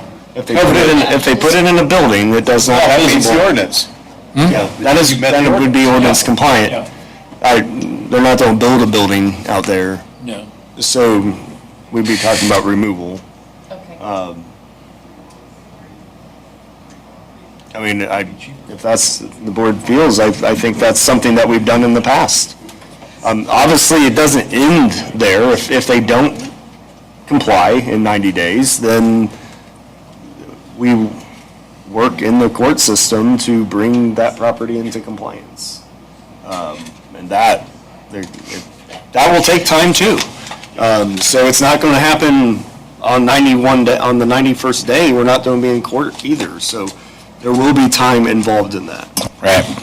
So we have a motion and a second, and we've had further discussion. Feel free to vote that down. Sorry, Tim, or feel free to vote it right up. So it's just how y'all feel on that one. So here we go. All in favor, right hand.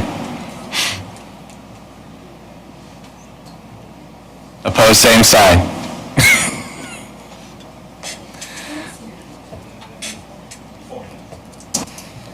Okay, 90 days and turned over. Okay, what's next? So Vision 2035 Comprehensive Plan Process. Just a quick update in regards to the Wells County Master Plan process. The City of Bluffton has kicked off what they're calling their Vision 2035 Principles process, where they're going through, specifically through the City of Bluffton. So we're awaiting that to work through through the end of the year here, and then they will respond back, and that will become part of the master plan once that is complete. We are also asking each community that is part of the Wells County Master Plan, if that you have any changes to make to the draft, this is the time to get them in while we're waiting for that. Otherwise, by the time that's done and the city's updates and anybody else's updates are done, then we will start the process of adoption. Okay.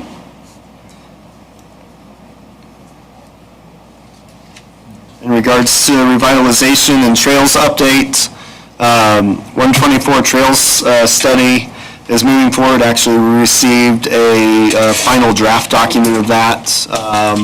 We're excited about the information that's coming out of there and helping us get to the point where we become a lot closer to a buildable design and be able to go and look for potential grant funds that would help make the project palatable for the community. That's very exciting. We're also just installed additional signage at each one of the public kayak launches, helping to mark where people are on the river at. It has information about kayaking etiquette, has information in regards to the wildlife and animals and fish that you would experience along your way on the trip. Also gives you river mile information. So the Wabash River traditionally has been marked from its confluence all the way to its beginnings, to the headwaters. So it tells you how far you are on the river for that piece. So some really cool stuff that we have partnered with the Northeast Indiana Water Trails Group to put together. Did I miss the River Greenway bank stabilization? Did I blink out there? Or No, I didn't say anything about that. Is that why it's closed? Is that Yes, yeah, so It's weird. I believe last year, the city of Bluffton, through a layer grant, hired Burke Associates to look at the River Road area along the Wabash River look for erosion issues along that. They highlighted several places along the river that would need to be protected to help protect the Greenway and River Road, those investments. And so this is the first implementation part of that, where they're using natural stone, logs, and root wads to help stabilize the bank, which has been a tried and true method that's been used all over the world and quite a few places in Indiana to help resolve that and protect our resources and our investments. I thought a tree fell down or something. I didn't even know. I was like, what? Yeah, so it's really, if the general build out of it, there's, it's boulders, not riprap. It's a very large stones. Then below there will be logs and root wads that will, again, protect against soil erosion at those areas. And then they're going to establish local Indiana natural vegetation to further assist in that process. Sweet. Yeah. It's all made possible through the Lake and River Enhancement Fund grant program.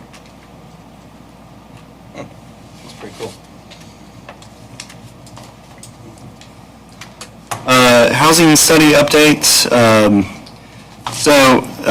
Northeast Indiana Strategic Development Commission just announced that there may be new housing funds available to cities, I believe, over 5,000 in population in every county in Northeast Indiana.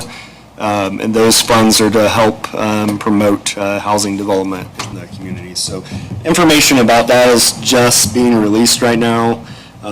E-communities will have the opportunity to opt in that process and potentially either join forces to do projects together or to work on individual projects.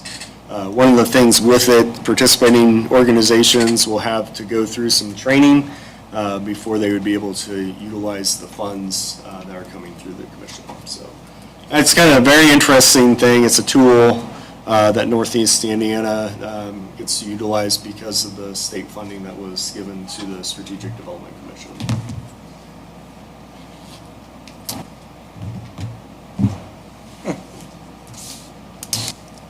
That's all I've got. Okay. Do we have a meeting? Well, we have a meeting on the 14th. Yes. Board members be advised of that. And we do have a meeting in November. Okay, and then that meeting date in November would be?